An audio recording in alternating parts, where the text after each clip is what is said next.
discussion, additions, corrections? I don't remember what happened on it. Well,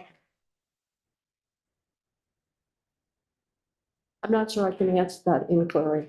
So unless there's further questions, I'll call the vote. All those in favor, say aye. Aye. Opposed?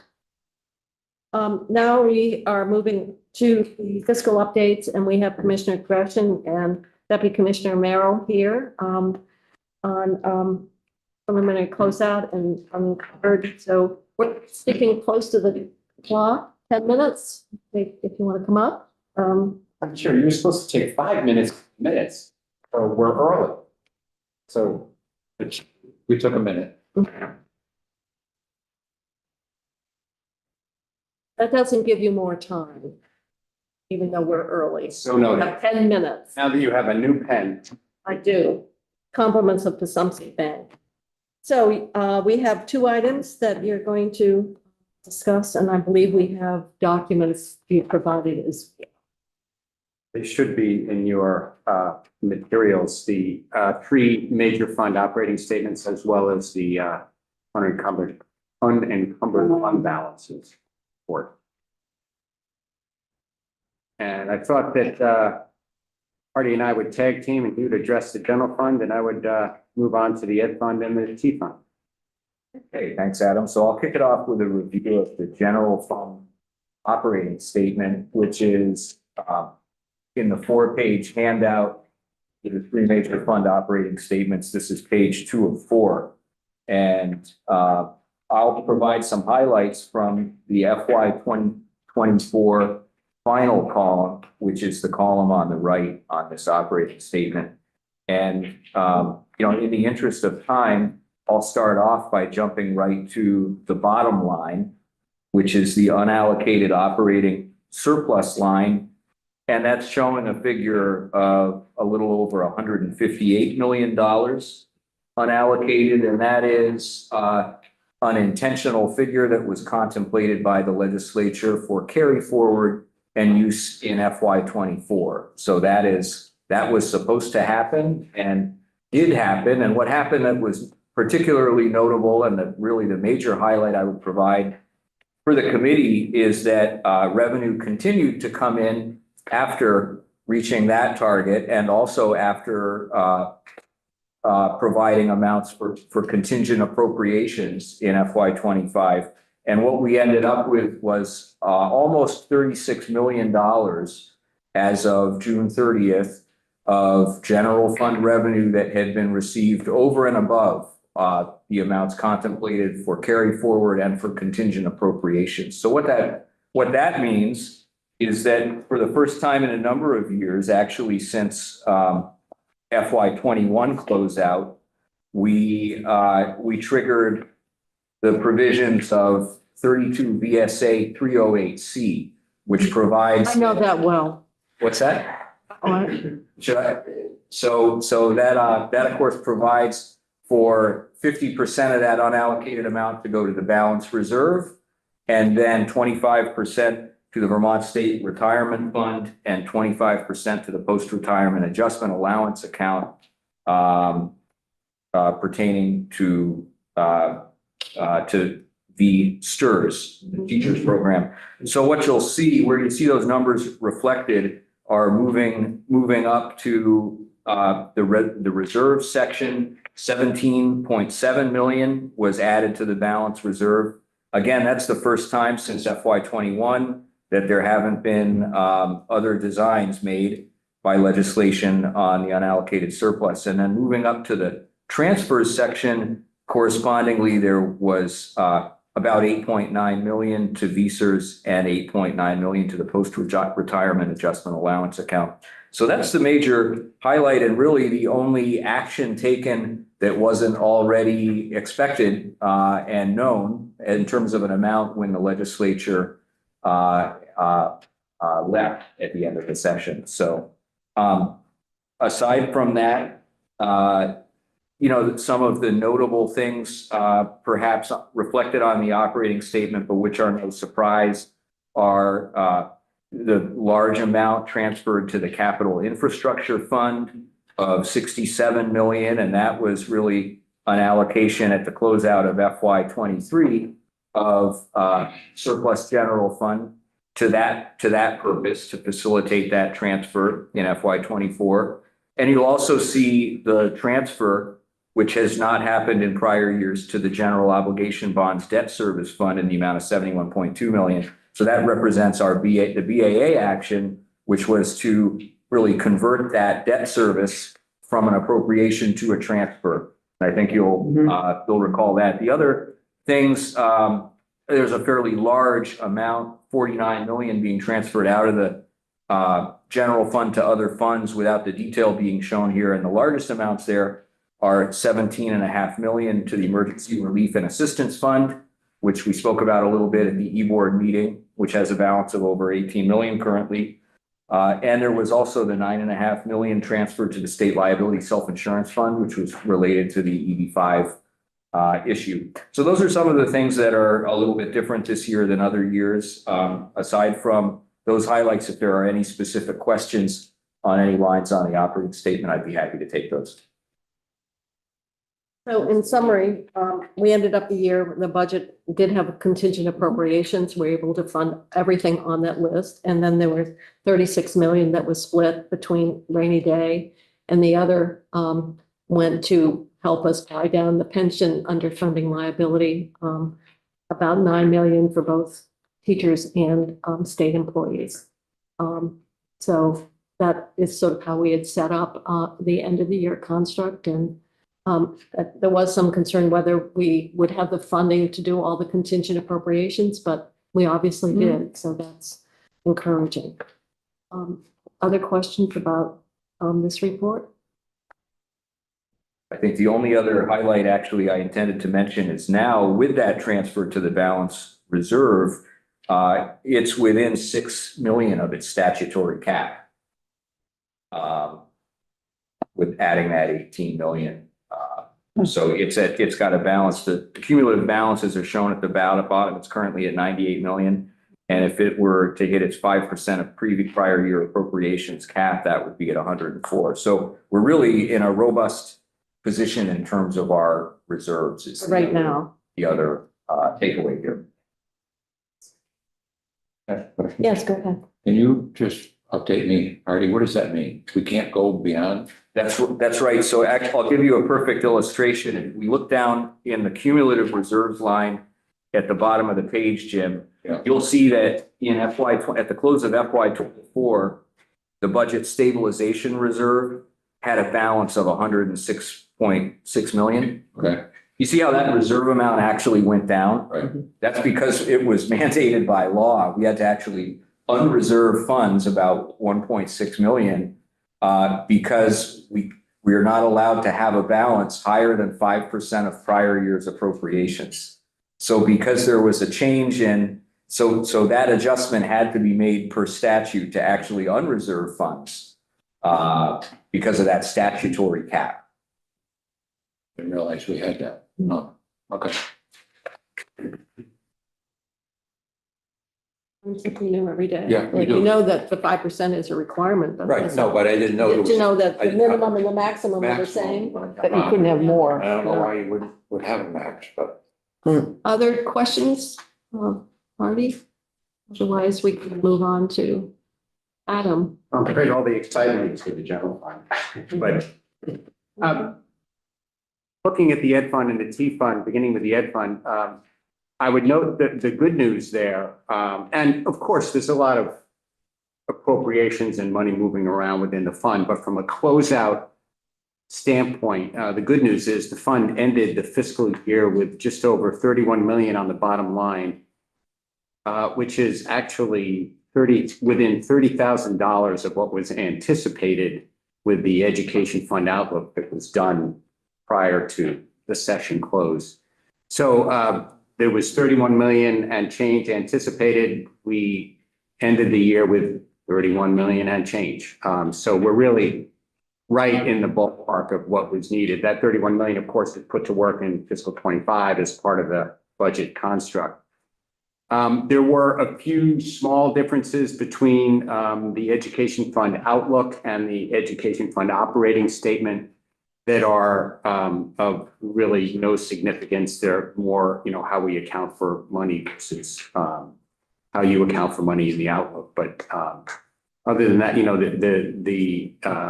the fund ended precisely where it was anticipated in 24. Make any comment relative to the outlook that we had testimony at e-board? As well. I mean, this is obviously how we're ending out 24 actual, but when we're looking at 25, I'm just putting that out for people to be aware that the revenues versus anticipated expenditures means that the reserve is not at the 5%. We've had to actually lower that reserve in order to have the revenues to support the spending. So if we had cleaned out the reserves, then we really would have a problem because there wouldn't have been the capacity to make up that gap. But that's just to bring you up to date in case somebody should mention it, not what we're saying here. This is, How much was the gap? 1.2. Yeah, there wasn't a huge amount, but Julia has it. Where is Julia? Hello, Julia. You want to give us the answer? I would be happy to, Madam Chair. I'm Julie Richter with the Joint Fiscal Office, so referencing the FY 25 update to the outlook with the forecasted revenues, it's $6.5 million lower than the FY 25 Ed Fund stabilization reserve. So what that means is no money is being put into the stabilization reserve in fiscal year 25. And then on top of that, an additional 1.2 is being pulled from the stabilization reserve in the current modeling in order to ensure that the Ed Fund is not deficit. So there was over $7 million in more expensive expenditures than we had budgeted for. We pulled for FY 25. 25. No. No, it's a revenue. The difference was in revenue estimate, not in expenditure. Okay, So that's what happened. okay, There was a lower revenue estimate on a couple of new tax things where there was a. So the appropriations are what you appropriated in the Okay. statute, but the revenue anticipation is lower. is lower, okay. Yes. So, Madam Chair, I'm looking at what Julia gave to you all at the e-board and the FY 24 actual and what we're seeing from Adam on the FY 24 actual, and the numbers aren't all the same, and I just don't know. But maybe that's a question for offline, but it doesn't make sense. I'm a little confused. No, I can answer that. So the $31 million on the bottom line is $2.4 million different from the 33.5 million on the bottom line. Yeah, That is entirely accounted for by a $2.4 million difference in universal meals. The legislature intended to appropriate approximately $24 million to that line item. Right. But in fact, what happened was they appropriated 26.4. right. So, our operating statement has to reflect what was in legislation.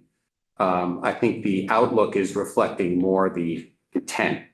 So it turns out that there's no difference. What isn't used, if the appropriation is indeed lower, then the extra money will drop to the bottom line and be carried forward into the new year. So it's kind of more of a wonky distinction, but accounts for the difference between the two. Some of it, but not all of it. I mean, there are other places too. Special ed is different by 2 million. The revenue surplus deficit on line 28, one's 92.4 million, the other's 84.2 million. So I just. Maybe, Julia, do you want to explain that? Sure, I'm happy to speak to that. So there are a number of footnotes here at the bottom that are kind of referencing some of the assumptions that are included in the outlook. It's important to note that the outlook is not necessarily an operating statement. So as the commissioner mentioned, this is really reflecting sort of the overall picture as the legislature set intentions. So for instance, with the special education, what we're seeing here is a roll up on the outlook of a couple of other pieces on top of the special ed categorical a appropriation. So you've got the one-time census block grant adjustment of 1.9 million, which I Right. believe the operating statement parses out, in addition to the extra receipt at 3.5. Yes. So the takeaway here is operating statement and what you have for Right. outlook are not, and they're not the same. So that's why we have the differences. Yeah, there's an action. Well, they both say actually, so. Other, yeah, go ahead. I know that the numbers for appropriations and need for special ed has changed. And various things related to special education have changed a number of times throughout the year. Do you have a sense that this is sort of closer to a final number, or do you imagine that more is still gonna come in after you close out the year? Okay. I mean, it's a fair question. Yeah, okay. Other comments or questions? No, I'm going to go on, transportation would be next. And then, And the only other thing, I'm going to switch because Tom Cavetti is here, I'm gonna have him go ahead of Nolan.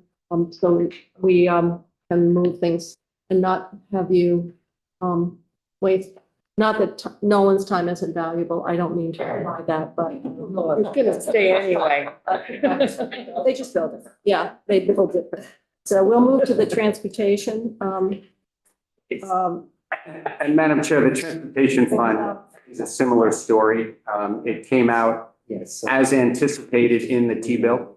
The bottom line at the end of the year was 9.8 million. That was anticipated to be used in FY '25. So that will be available for FY '25 appropriations.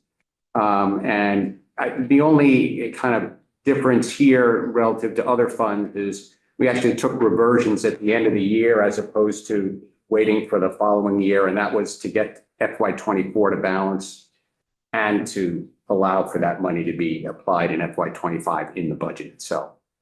So really, there's nothing else to say. Like I said, it came out as anticipated. And I should have mentioned that there too, the stabilization reserve will be full 5%. 5%. Questions on that?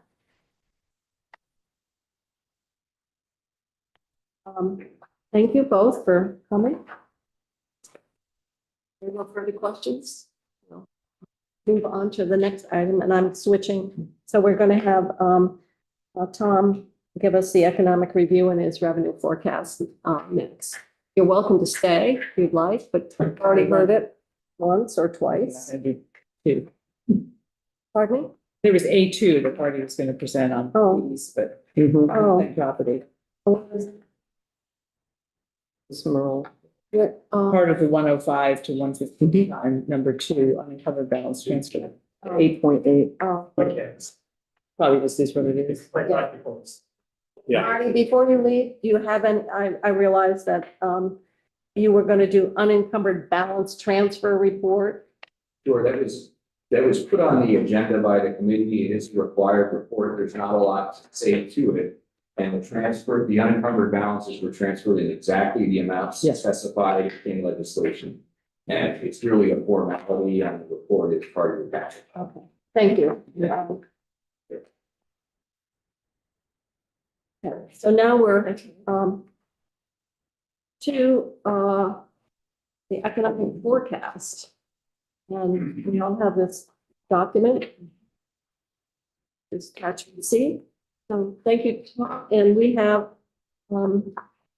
about 35 minutes that we've allocated for this, your presentation, so. Yeah, we may not. May not take that much. Yeah, right. In light of how straightforward the forecast is and the factors, but for some of us, this is, we've heard it multiple times, but other people have not, so we'll let you take it from here. And Okay, thank you.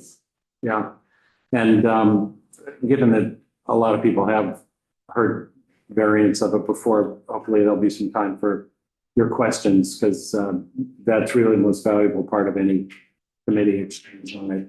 If you can read what the background is and all the rest, but it is fairly simple in some ways, in that most of the forecast is very, very close to expectations.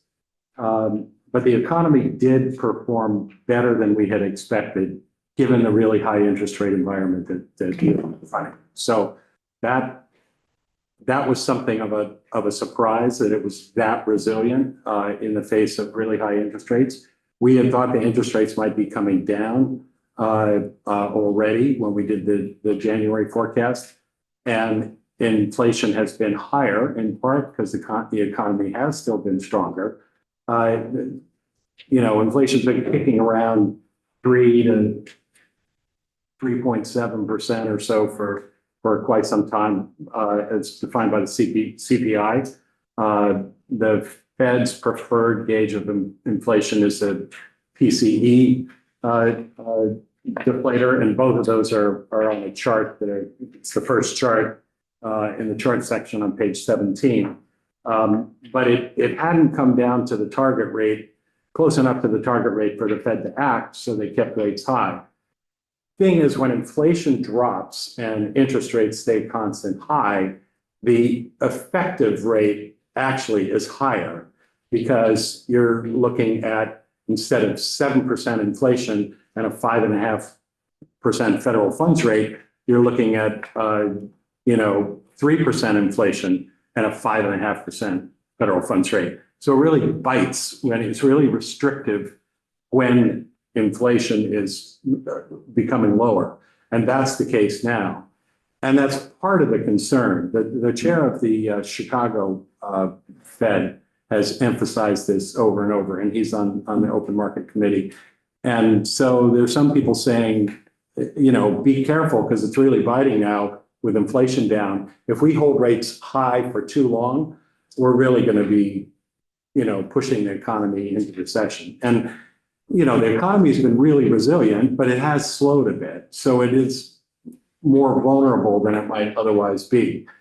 But the metrics are still great. I mean, labor markets have softened a little bit. Unemployment rates up to 4.1% nationally. Vermont's 2.1. Still, that's the second best in the nation. And we're characteristically rank well on that metric, which is important, by the way. I mean, what's an economy for if not to be able to provide jobs for people who want them? And that's what the unemployment measure is those people who are looking for work, relative to those, or those people, they're looking for work but can't find it as a share of the total labor. So, that is a very solid metric.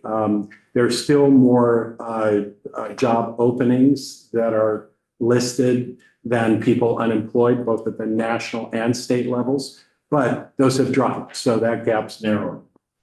So, it's not like it's not like it was a barn burner of a year in terms of revenues for most things.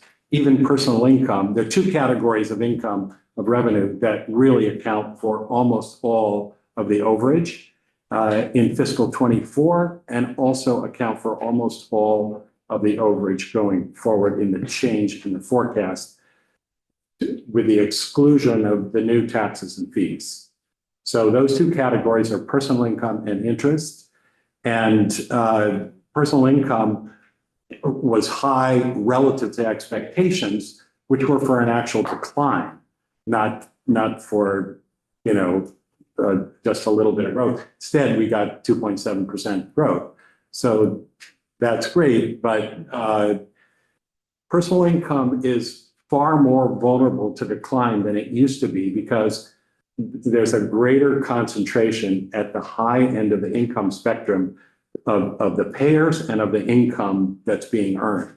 And that swings more wildly than the broad base of, say, the withholding component of personal income. That shows up in paids, estimateds, and refunds. And those are the three areas that missed last year, and to the benefit of the state.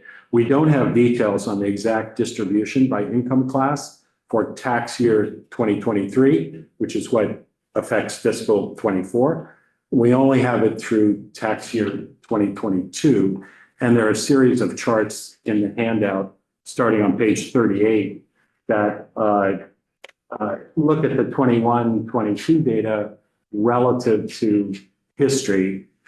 And I think that 2023 is going to be looking more like tax year 2022 than some of the earlier years. I think that will continue to be more of the money will have landed in higher income households and higher income taxpayers, and they pay a higher marginal tax rate. So on the same income, the state gets more revenue. So that chart on page 38 is the effective personal income tax rate for everybody, all taxpayers. And you see it in tax year 2021 was all-time high, was I think it was 3.89%, 3.84%. And then 2022 is 3.69%. So that's relatively high. The chart on the next page shows how that progressivity works when income lands, in the upper income brackets. Effective tax rates are higher, starting there at 6.5%. That's the effective rate, not necessarily the nominal rate. Obviously, there are mixes of deductions and various things like that. The chart on the next page, page 40, shows over time both AGI and Vermont tax paid for those with adjusted gross income of more than $200,000. And you see that's rising over time. It was more than 35% in both 21 and 22 of taxes paid, and more than 55% of all adjusted gross income is landing there. Obviously, that's inflation will create income and bracket creep, that those aren't strictly comparable over time, but it's even if you do it by quintiles and deciles and other cuts, there is more income landing in the higher tax brackets. The reason we don't have tax year 2023 data is there are people who file an extension. A lot of those are higher income taxpayers, and those get paid no later than October.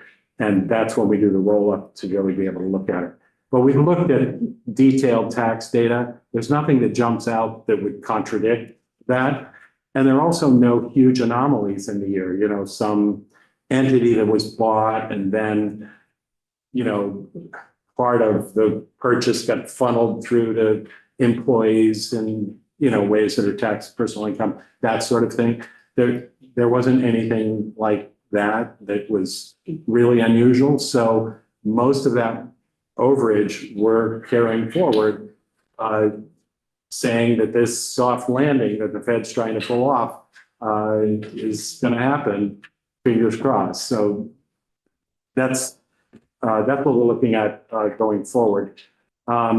Interest income was a surprise in part because we've never really modeled and forecasted that the way we are doing now. And the data didn't exist to do that, and still doesn't completely exist. So we sort of crept up on it last year with some conservative assumptions about things we didn't know.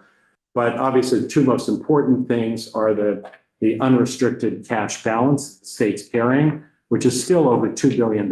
It's a chart on page 42 that has that. And, 2 years ago, this generated $2.6 million of revenue. The year before that, it was a little under $1 million, 0.9. And now it was last year, $93 million. So it's gigantic. But the things that are affecting it, of course, are the balances and the interest rates that are achievable. And so the interest rate staying higher for longer gave us more kick in fiscal 24. There had been actually in the January forecast, Moody's, that does some of the macroeconomic analysis we rely on, had even a March cut in rates. We assumed a June cut. Obviously, that didn't happen. And so there's more money, both because the balances were higher than expected and interest rates were a little bit higher. Tom, I have a question. Is it all interest? I thought our treasurer was trying to make investments so that we were getting better returns. Is it all just interest, or is it some other investment instruments that are at play? Well, interest, you'll get interest from investments also. But there's not capital gains, there's not any of that type. Oh, no, I don't think there's much. Used, I don't think. It's all it's all pretty liquid. Yeah, that's And what I'm thinking. there's nothing that's like super long-term that, Maybe CDs or something. oh yeah, they're replete with CDs, but even a lot of CDs have maturation hedges and stuff. Yeah.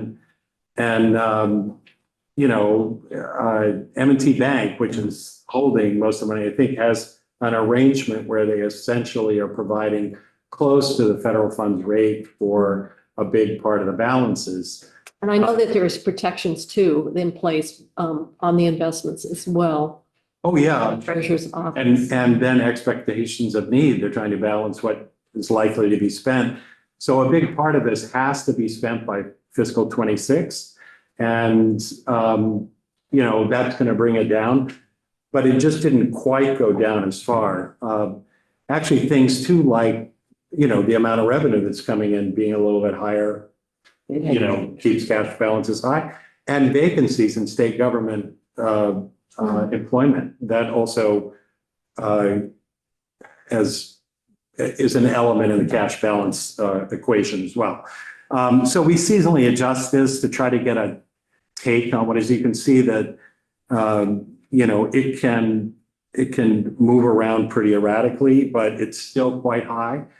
And when you think about this being prevalent all over the country, this kind of cash hoard, I'm on an advisory board at the Boston Fed and interact with other counterparts in New England states, and they all are seeing the same thing. They all have this kind of a situation with their states, and it's if you were to loosely extrapolate to the rest of the country, it would imply more than $1 trillion in banked monies like this that will be spent over the next several years. Some of it has to be spent, others with looser things. But that's a lot of fiscal stimulus. It doesn't show up. You don't think, oh, they just passed a bill and there's going to be a lot of fiscal stimulus.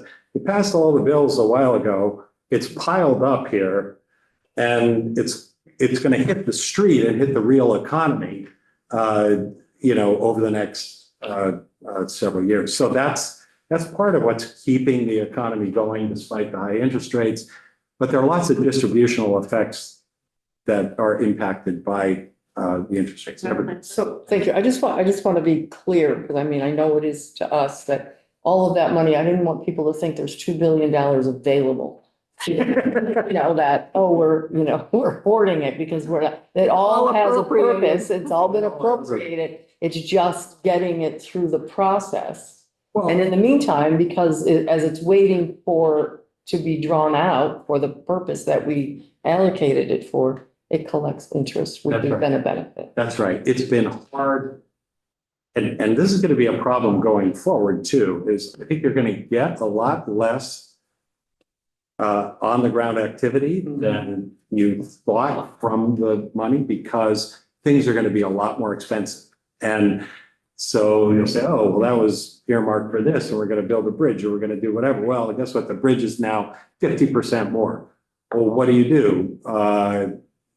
You know, so there's going to be a lot of those kind of expense side issues. There's the shock of that, even in our own community, putting in a sidewalk, which they thought would typically for this particular grant would be about 25,000. It's coming in bids like 100. Right. And they're, oh my goodness. Yeah. And then getting people to get, you know, if it's a construction job, and you see that with the flooding, because when you get a flooding event and you're doing some other construction work, all of a sudden the people have to deal with emergencies, and your project is just sort of, They're all backing up. yeah, everything's backed up. So, you know, there are a lot of constraints on that. You know, the debt affordability, capital debt affordability group that that I sit in on, yeah, the treasurer does. You know, they're looking at a lot of spending that they just can't get through the pipeline. So, you know, that is a constraint that's going to affect this as well. But the net is there's just more interest money that's coming to the state, and that's a little bit of an upgrade. So on top of that, just as economic background, the tax changes and fee changes across all three funds represent about $50 million a year. So that also adds to it. If you try to go through the, you know, the lines of the percent changes, you'll go nuts in this because you only have yourselves to blame. But the proliferation of little funds here and there, and you send 20% this year and 10% next year and nothing the year after. And then, you know, it just, for somebody new coming in, looking at the lines, it's, you know, gobbledygook. It won't make sense. But anyway, all those things are in these tables. So that's how it comes out. We maintain these pages called source income, which we forecast from a source like meals and rooms. We're looking at the total because that's what we relate to the economy and economic activity. And then 25% goes to the education fund and 75 cents to the general fund. But then something like short-term rental surcharge, all of that's going to the education fund. So that, you know, then there's a distortion just in that. Yeah. Senator Westman. How many funds do we know? Oh, Ask the treasurer because he tries to calculate the interest that should go to each. And that's, How many Between funds? 2 and we have the answer, Emily Byrne. Emily Byrne, the Joint Fiscal Office, I believe it's over 300. Mhm. yeah, so that just as good governance, you know, I mean, I know sometimes it keeps them protected and you like that because you don't want it to be cut, but it is also harder to cut when you need to cut. And It limits our flexibility to be able to match. yeah, and then it doesn't really always limit it because when it's dire, You know, with. you go raid another fund anyway. Yeah, I know, but it So- still makes it And hard. organized. Yes, it makes it hard. Right. But just, I mean, as a governance issue, I think, yeah, and when there's lots of money, it doesn't show up as much. I think it's on the other side. But if there were fewer funds and then you're looking at priorities, that's the political process, is what are the priorities? And then those things get funded and some things won't. But that would probably be a better approach. Anyway, it is what it is for the tables that are in here. And it is hard to see all those moves, you know, like the short-term rental thing. So short-term rentals actually kind of plateaued in growth. They're growing more slowly than total meals and rooms. So normally you would think, oh, that's just going to have that same growth. Well, it's not. It's on a different trajectory. Although that is going to create some fiscal constraint because education spending is growing 18, 20%. No revenue stream is growing at that rate. And then one of the sources that we use this year to sort of help deal with the financing, in fact, based on what you're saying, is going to be pretty flat, that not experiencing any growth to help fund that increase in spending. Yeah, I think with revenues really fair with that, I think the action is going to be on the expenditure side of things. And the earlier you take the actions, they're never easy on the expenditure side, but the better with all of that. There are a bunch of, in advance of Nolan coming, you know, he's going to mention cigarette revenues in the healthcare fund.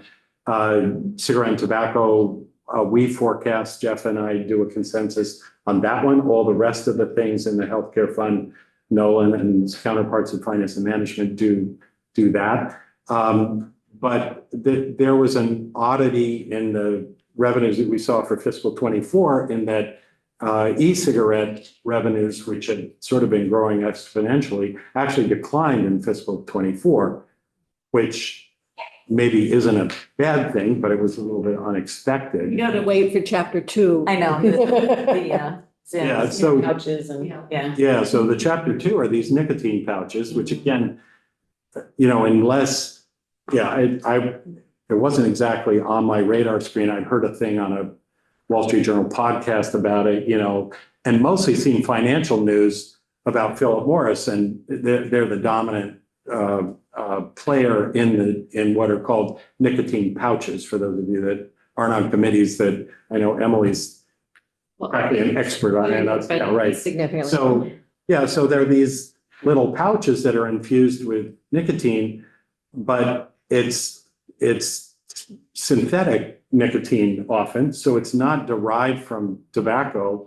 Therefore, by some definitions, it's not a tobacco product. But it's marketed by tobacco companies who see it as a substitute and as a gateway for Addiction. addicting children and anybody.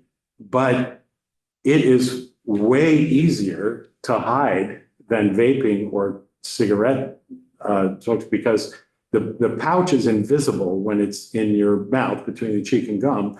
And so nobody can tell if you're using it. And in a school classroom setting, that's really insidious. So, and it's being attributed to declines in e-cig and other tobacco product sales. So there's a little, some cannibalization going on. I asked tax departments. Raises the question about our law in terms of prohibition of sales to minors. Does this item actually come under that I sale? could refer people to S18. Huh? I could refer people to S18. We dealt with this issue in S18 that was vetoed. So, yeah, we'll be back at it again. But it is a growing concern because it is the, you don't have the nastiness of tobacco, chew that you have to spit and all of that kind of stuff. It's literally, looks like a little piece of chiclets gum, you stick it in and you leave it there.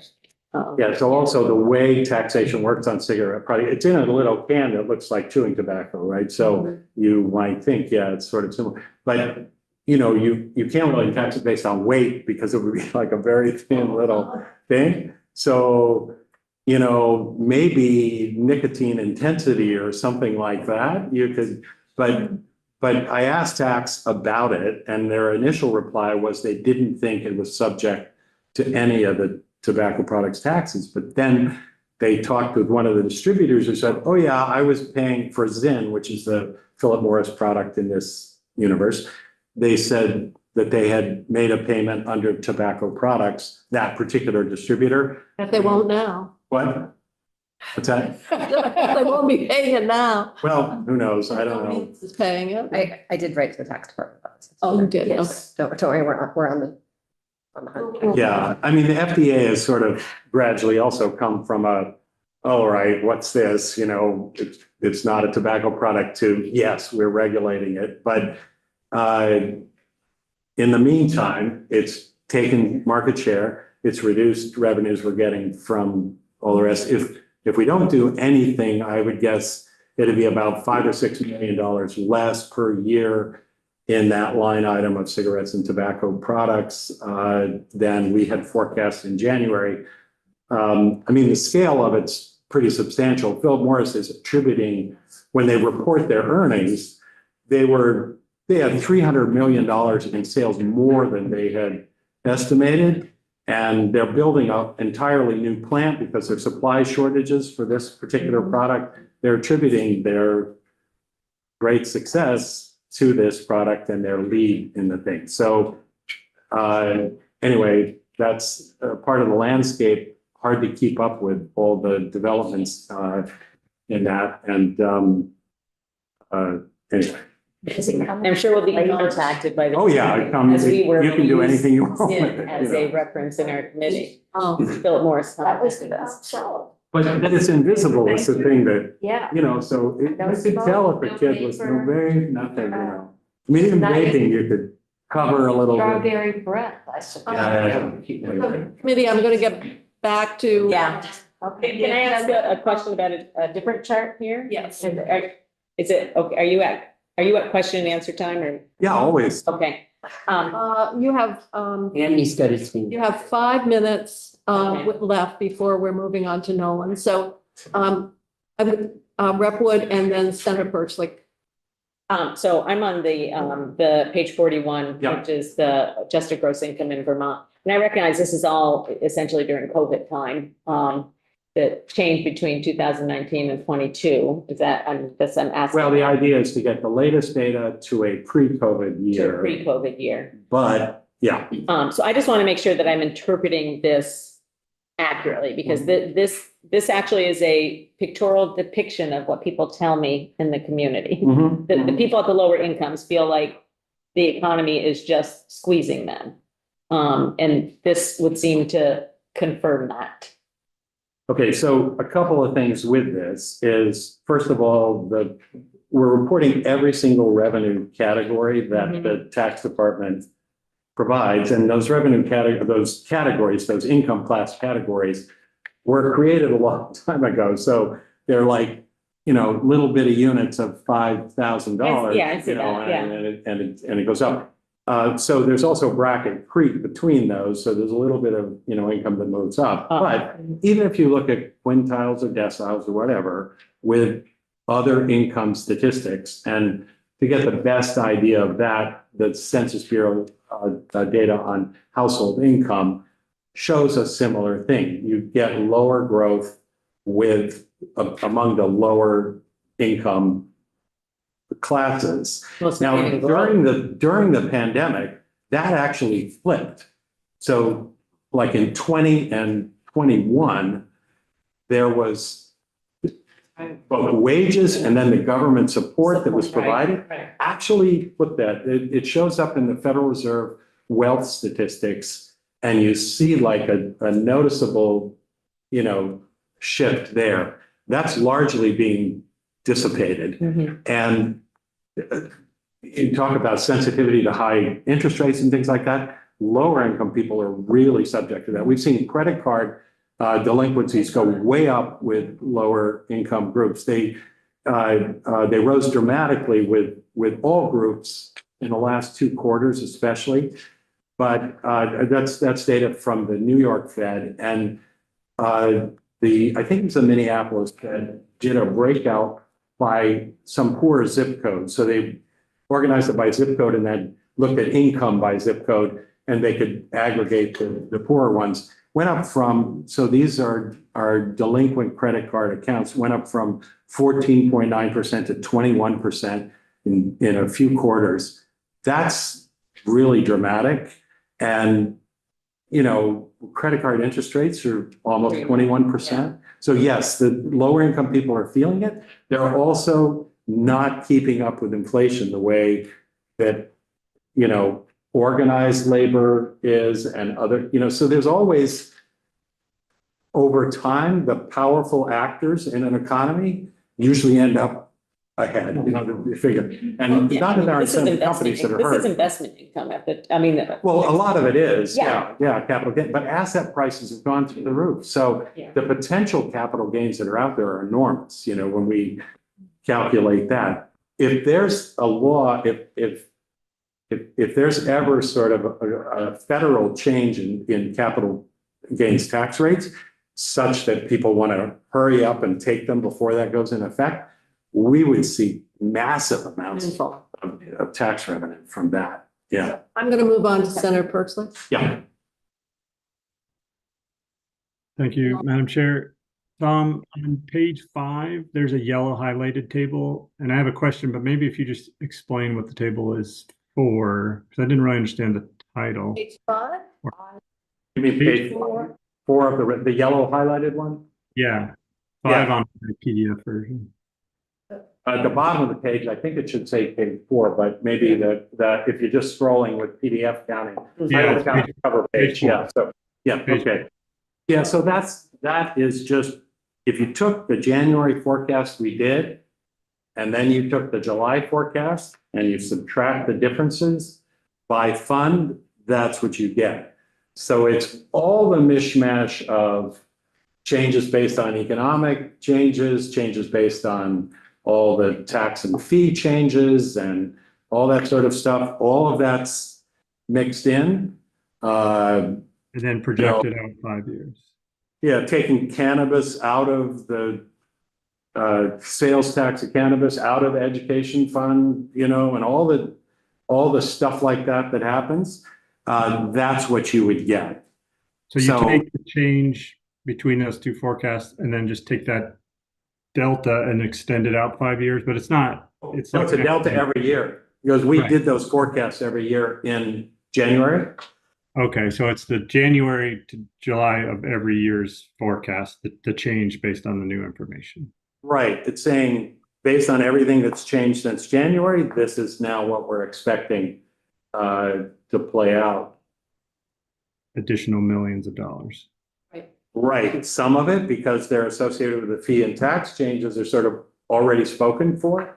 Right, okay, Other monies, not. Yeah. okay. All right, thank you, that's it. You're the last question. Okay, I'm sorry, just to clarify that point that Andrew talked about. So if you look at the year we just finished, Just add these things up and we'll and you be, take the year we're in, fiscal year 25. Yeah. Where you're saying your forecast here is roughly 44 million more than you forecasted back in January. And that's basically pretty much the tax and fee changes are. Okay, but if you look at fiscal year 26, which will be putting together the budget Yeah. next January, Mhm. that actually goes down That's right. from what we're expecting this year. Okay, thank you. Yeah, it goes down between 25 and 26 relative to that starting point, but it's still higher than Today. the January forecast. Yeah. Yeah, those amounts, right. Right. Yeah, that can be complicated. Just lastly, quickly, the childcare tax revenue is below the line on the page for the general fund. But beware that we don't have a way monthly to know what that amount is. So we're going to be guessing. It's commingled with the withholding tax. So that's going to make it difficult to track where we're at until we get more data. We're working with tax to try to figure it out, but we're going to have a guess of what it should be. And that'll get trued up maybe November and later in the year. So there'll be a little, there'll be. That number's not in here now. Yeah, it's at the bottom line. It's not a part of the fund, but if you look at the pages with the tables, at the bottom of the general fund pages, Right. you'll see, 92.8 million and 98.6 million. The first year is lower because of the self-employed reporting. They only have to report in April and they can count half the year. You do it for the prior tax year. So anyway. And if there are other questions, feel free to be in touch with me or join Fiscal. thank you. Yeah, thank you all. So I'm going to move to Nolan, and we're doing a Medicaid year-end report. It should move pretty quickly because we have Doug Farnham, who's here now, and he'll be on it too. Good afternoon. For the record, Nolan Langwell, Joint Fiscal Office. Half of the group has already heard this, so I will keep it brief. I'm going to be talking about the Medicaid year-end report, and I'm just going to highlight some brief bullet points from that report. By statute, the Joint Fiscal Office and the Administration are required to report on this on the most recently ended fiscal year for Medicaid and Medicaid-related programs annually. We provide the board. We also include some flags and issues to be aware of when looking forward. In terms of expenditure, the overall fiscal year 24 Medicaid and Medicaid-related expenditures total $2.3 billion. This is slightly above what we had projected in budget adjustment by about 13.4 million, and a 5% increase over last year's spending. Administrative costs run about 7%. That's pretty consistent with previous years, but was actually $11 million below what we had actually projected in BAA. However, global commitment costs came in above projections by about 25 million. This was mostly driven by choices for care, primarily specific to nursing home bed day utilization rates, which were up over previous years, and also the continued need for extraordinary financial relief. In terms of caseload, fiscal year 24 caseload for eligibility groups tracked very close to projections.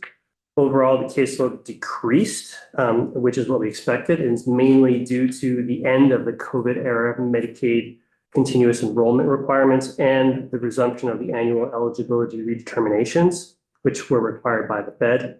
The general adult and the childless new adult categories during the pandemic saw the largest increases. So expectedly, they saw the largest decreases with the end of those particular programs. In terms of healthcare revenues, we report on certain so-called healthcare revenues in the year-end report, even though they have been going to the general fund since 2019. They used to go into a separate special fund, and now they go to the general fund since 2019. These include cigarette and tobacco taxes, healthcare claims tax, the employer assessment, and provider taxes. Provider taxes brought in a total of almost $209 million. The claims tax brought in about $22 million, and the employer assessment brought in roughly $27 million. These are all 2 to 3% above what we had actually projected. On the other hand, cigarette and tobacco taxes, which brought in approximately $70 million, were 3% below projections. And after several years of double-digit growth, revenues actually declined by 1.2%. I don't know if Tom discussed this at all. Yes, you did. Okay, great. Then I won't go there. The last thing I'll talk about real quick is the cyber attack, which I think both different committees had been brought up to speed during the session, but back in February, Change Healthcare, which provides a clearinghouse and administrative services for DIVA, along with like Blue Cross Blue Shield, MVP, and Cigna. There was a significant cyber attack. The way that it affected DIVA the most was in the pharmacy rebates to the tune of $18.3 million. AHS and DIVA expect that those rebates will be paid in fiscal 5, and will provide updates throughout the year. Thank you. Questions? Big program. That's why we so closely. So now we'll move on to the ARPA update, and Tom is here, our Chief Recovery Officer. And as I told him this morning, great, the weather's going, he's going to have job security for quite a while. It's going to be having very significant weather events, one after another. I saw a video from Lindenville, Red Village, and Severance Hill. It was just incredible what it looked like. It was almost a waterfall where it was a waterfall where the road used to be. So the damage in this storm, very, very localized, but very intense. On that note, I'm glad to have you here. And we particularly want to hear ARPA, and because when we built the budget, in fact, we knew that we wanted to make sure that all the money we spent and protected. And one of the first items for expenditure was $36 million, or on that clawback list was $36 million for the municipal mitigation fund. So the creation of that and potential funding is, in light of where we are now, seems to be pretty important. Definitely important, Madam Chair. So documents for DRE that I just can't. Exactly. We were all just looking in our packet. There's no. Apologies for the lack of documents. Okay. Guess we've got you. Okay. Yeah, I'm glad we didn't read a lot of paper, so great. Okay. And where you think we are relative to what we will have available, because we obviously had another appropriation of BHCB after the 36 million for the mitigation fund. For the record, Douglas Farnham, Chief Recovery Officer. Yes, I'll start with ARPA. We are still constructing, and one reason we don't have documents today, I was hoping to have a grid of where the ARPA appropriations stand right now. We're still constructing the Treasury annual report and quarterly report, which are both due tomorrow. But I was able to pull, to the great consternation of my staff, who are still quality checking everything, pull some high level figures just to give the committee a check for about where we are. So we have, of the 1.05 billion of state fiscal recovery funding that the legislature appropriated, we have spent right around 500 million. So we're pretty much at the halfway point. Our burn rate, so in the last quarter, we were able to expend 45 million. And partially due to some meetings I had over the last couple of months with programs, reminding them of the upcoming deadline, we were able to obligate 90 million in the last quarter, which is close to double what we'd seen obligated in the prior quarter. So some of those meetings made people nervous, and they moved some of their obligations quicker. I think that's helpful to see that obligation rate uptick, because that deadline at the end of the year, 12/31/2024, we have to have everything formally obligated. And we did, in those conversations over the last couple of months, let programs know we won't just be accepting your report that everything is obligated. We will be auditing your documents to make sure that we'll be spot checking to make sure that those documents will pass Treasury's definition of obligation. If it has to be a formal contract, a formal grant, or an MOU, if it's between state agencies, but they have criteria, and we don't want anyone to misunderstand that and then end up having to return funds because of the misunderstanding. Could you send us the numbers that you're saying tomorrow, like you did last? So I don't know that it'll be tomorrow, but as soon as the grid is quality checked and ready to share, I will be able to share that, and that will have it will have the total obligated, the total expended, the quarterly activity isolated, and it will be broken out by appropriation. I know you all are dealing with a current emergency. I just. Yes, so they are doing the quality checks today, and I think it is possible that, I should amend that. It's possible it could be ready for tomorrow. I'll send it as soon as it is ready, but I'll share it with the committee. So that 45 million expended is up from the last quarter, but it is not a massive sea change in the pace of expenditure. We have 10 quarters left to expend. So with 500 million to go and and we should be at the peak of our expenditures right now with all of our programs built and running.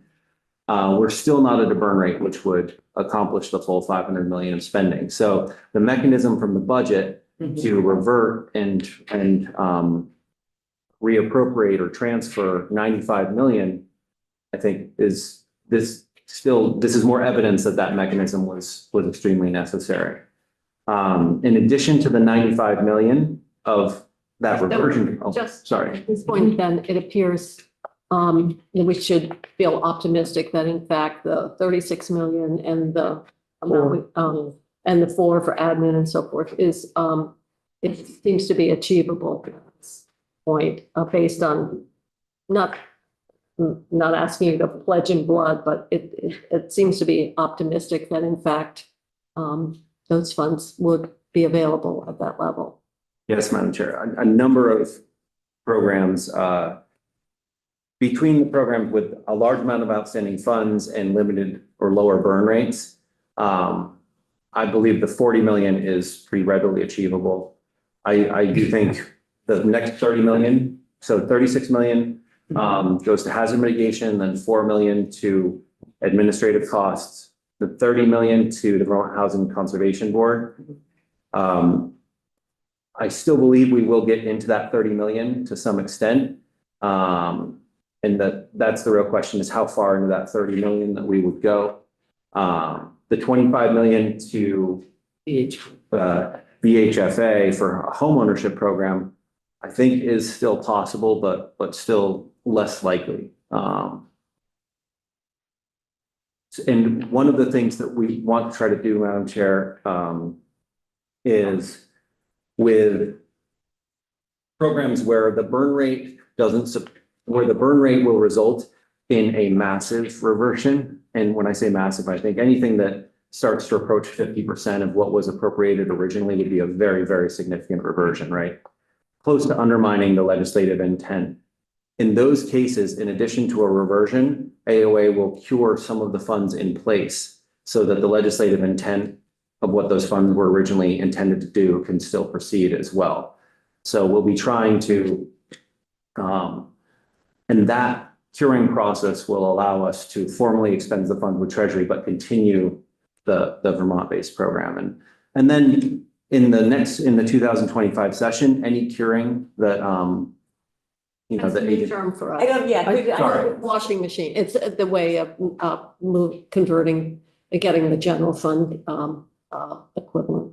And then we do that through the corrections payroll. Yeah, okay, so switching it out, okay. That's, apparently that's. Or no, the new curing, term new for it. curing, okay. That's a new one. As opposed to washing. Got it. You have a ham that's hanging somewhere. Yeah, it does, yeah.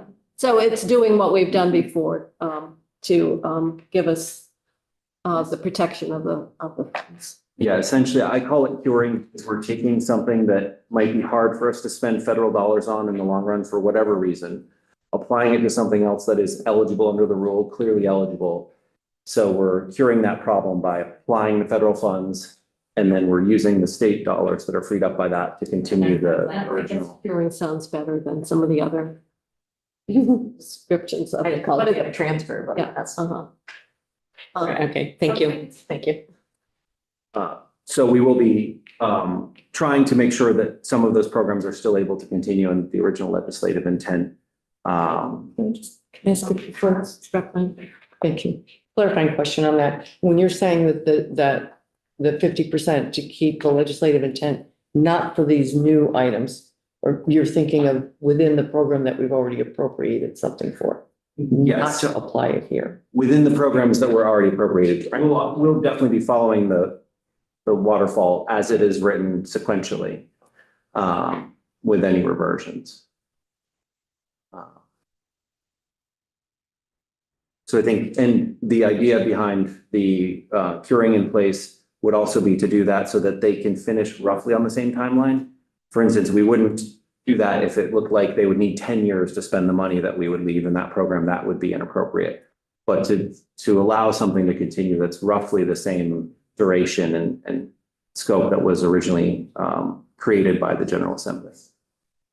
And then, of course, when the budget adjustment act or the FY26 budget is constructed, the legislature would not then have the ability to modify anything. It might be helpful to have an actual example of something of this nature.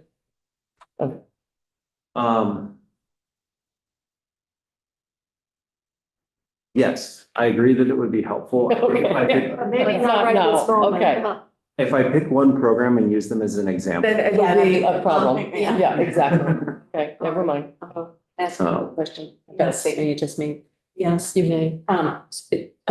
So you said that you would hope that they would finish at roughly the same time, or along the same time expectations, but one of the reasons being for the curing process would be because, I'll just say housing in general, that it might not move as quickly as we had hoped because it's a developing housing is a long project. So it might not finish in the same time frame as what had been originally expected. So I was just questioning your statement that you said you hope that they would both, even if, the funds transferred and that, the GF was transferred out and the ARPA was transferred out and the GF was transferred in, that they would still essentially finish in the same time frame. That might not happen in housing related situations. It certainly wouldn't. I would say, Representative, that the administration housing, I think, is at the top of everyone's priority list. And for a housing program, I can't see a situation where the administration reverts money from a housing program. That's helpful to hear. I'm just thinking about the places where the general fund was transferred from is going to need it back at some point in time after the ARPA money is spent. Oh, apologies. So to describe. Language in the budget that recognizes that this is a one-time event. We're not doing a base reduction. Right. To protect that area. Right, okay. And when I say curing, I mean applying the state fiscal recovery funds. Generally, it's going to be the payroll that already happened. So we'd be swapping the funding source for payroll that already happened and then using the general fund. That clears that up. So it wouldn't disrupt any business in its operations and there'd be no need to follow. Create a hole in an ongoing. Okay, right, that's what I just was wanting to make sure of. Okay, thank you. And departments were obviously very worried that not happened. So we have some language. Okay, thank you. Sorry. Recognize that. Should we move on then to the flood update?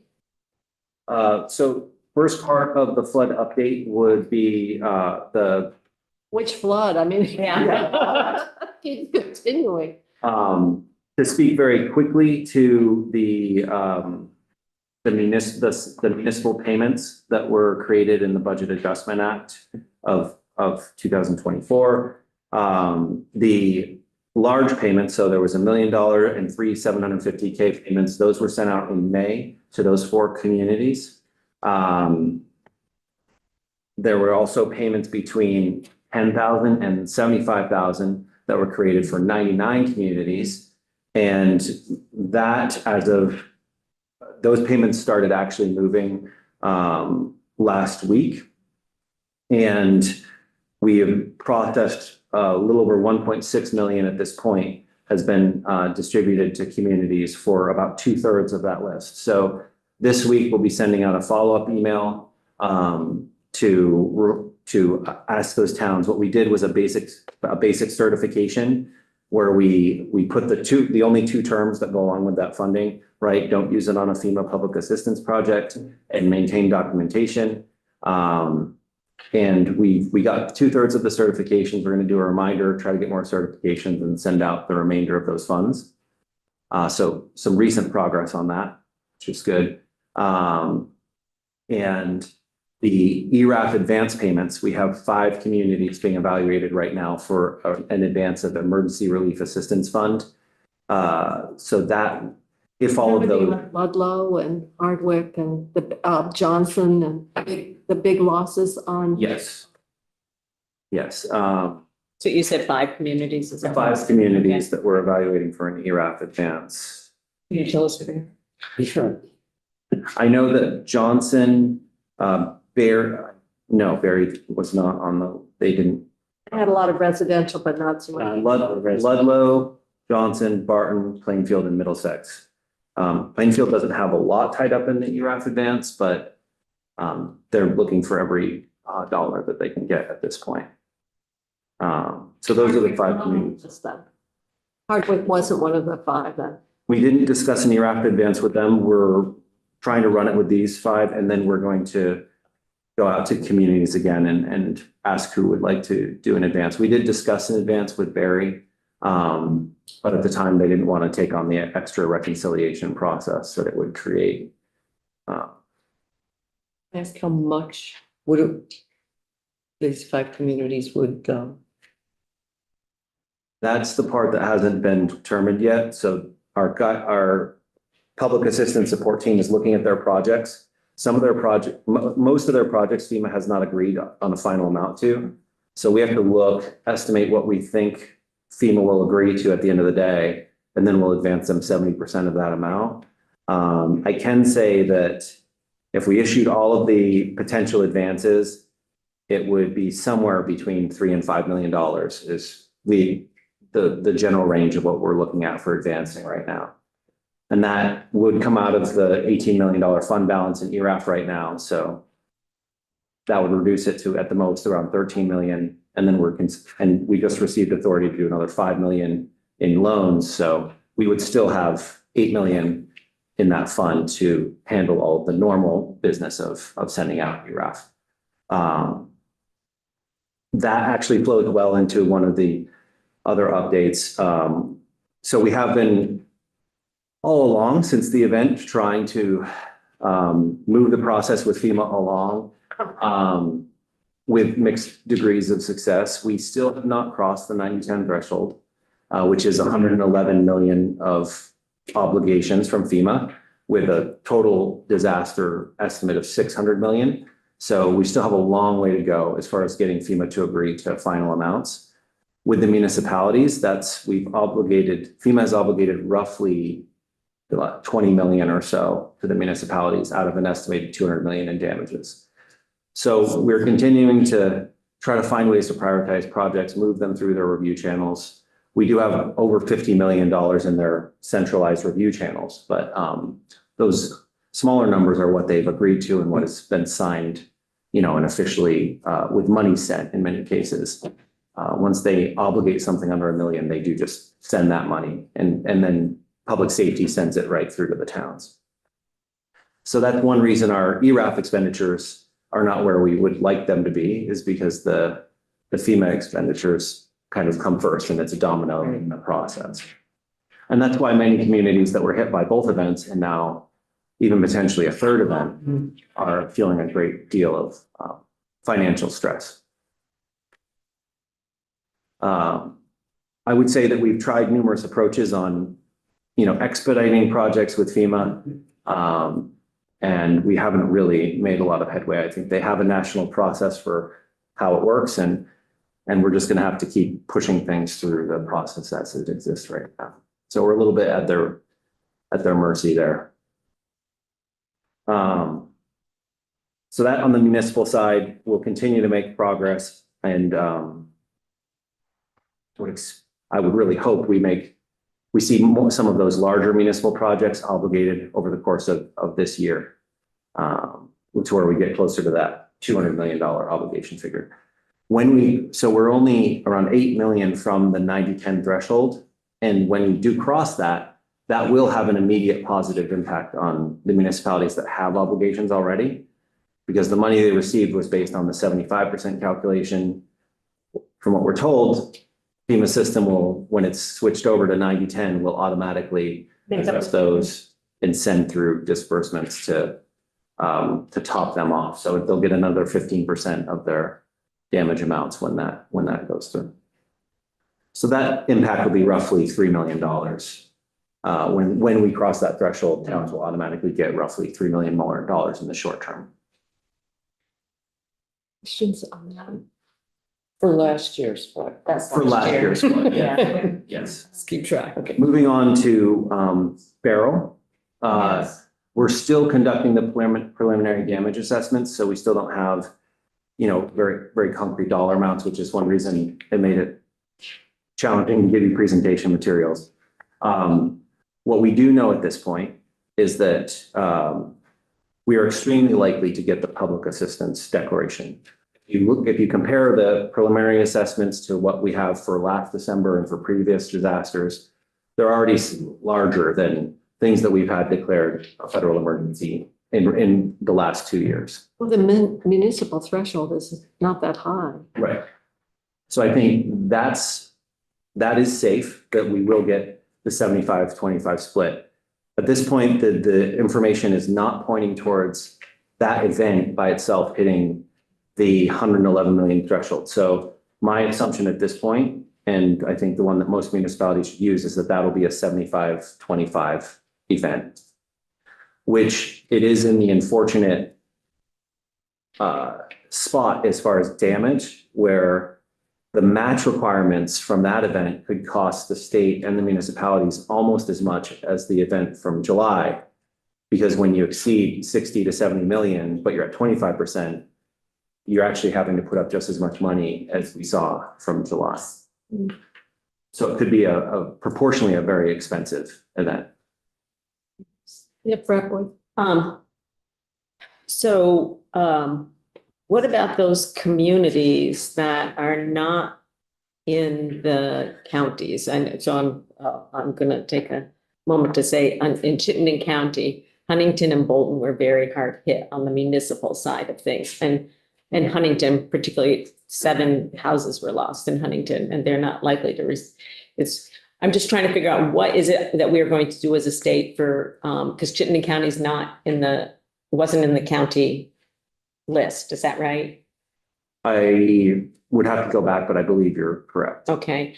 So, they're obviously right on the cusp of Washington County, at least for Bolton, and their municipal. We can change the county line, Teresa. I know. Can we do it just for a moment? Just for a flood moment? Huntington is always complaining because they have Washington County reps and Addison County senators. So,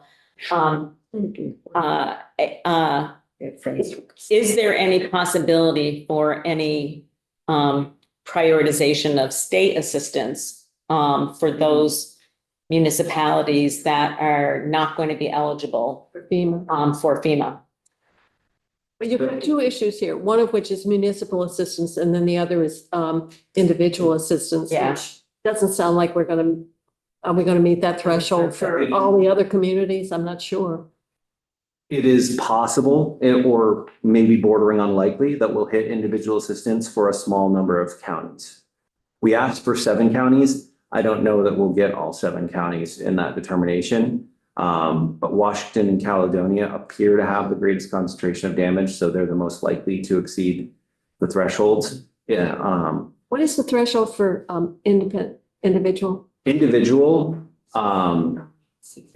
is amazingly complicated and FEMA. And there's an household income test and. Yes, I've asked for actually a walkthrough of how it works, and I've not been able to get my hands on one. So it does have to do with net tax revenue as well, looking at basically the state's ability to pay to help with individual assistance. So it's incredibly complicated, and from the quick explanations I've gotten, which haven't been comprehensive, I haven't been able to fully understand it. And I think I usually understand education taxes, so that's a pretty high bar of complexity. So yeah, that's one reason that we don't know if we'll cross the threshold, because there's no clear and public cut and dry calculation that we could run on our end to see if we'll. So getting back to the Yes. municipal side of things, what do you anticipate, or I guess I'm going to advocate for, those municipalities who were dramatically impacted but aren't going to be in the FEMA declared area, that there is some sort of prioritization of state assistance to those, whether it's an enhancement in their local grants or, whatever it is, because they, I'm sure I don't have just those only 2 communities. I'm sure there are other scattered ones across the state, but it's far beyond their ability to do on their own. So the current structures, I believe that will take legislative action. The current structure of the ERAP rule is heavily pointed at and is linked to FEMA. Yeah. The rule was updated after Irene, and I do think it deserves another look at it to maybe adapt it to modern times. However, I think that, and maybe it's just going off of a small sample size and being misled, but we are seeing a more frequent localized severe events. So they might not hit FEMA's thresholds, but they are causing significant damage to those communities. So I do think we need to adapt and evolve. But there's a question of how much we can afford to do here. So I do think it'll be a complicated discussion. It will be necessary after this event, unlike the July floods, where pretty much all of the municipal damage was covered, but individual assistance was not offered to Addison County. And Addison County had a significant concentration. They were just below the individual assistance thresholds. The Vermont Disaster Recovery Fund stepped in and helped a lot of those households.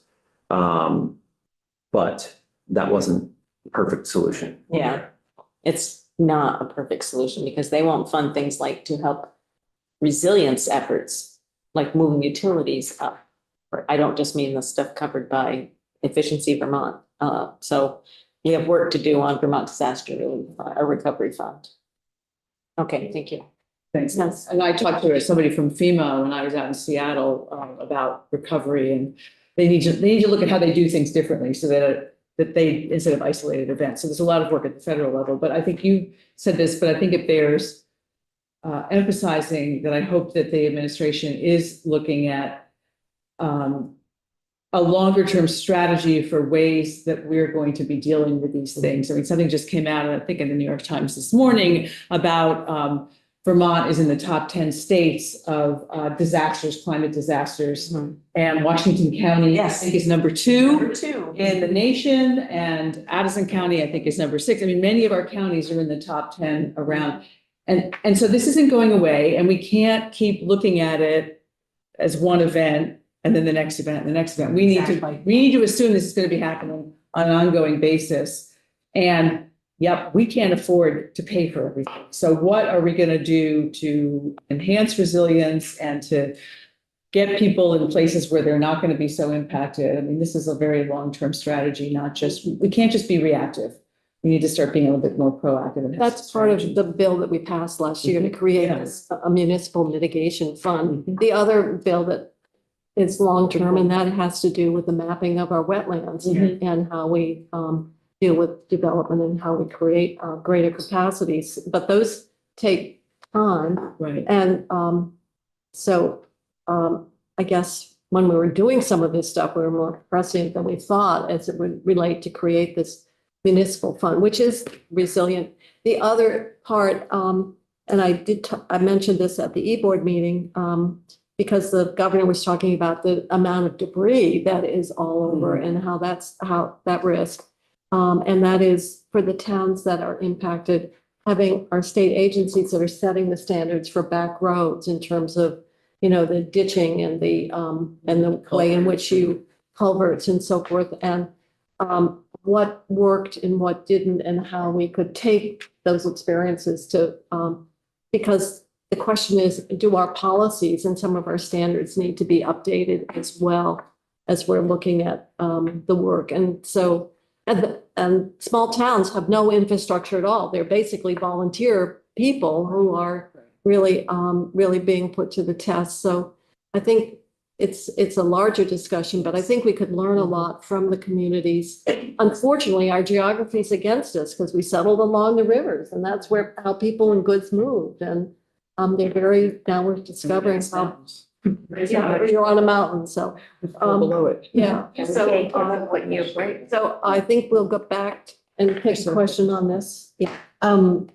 When you send out follow-up materials, I'm curious if you have data from FEMA or otherwise about sort of the ratio of business damage to municipal damage to personal damage on the flood event last year, the flood event this year, and then the one yesterday.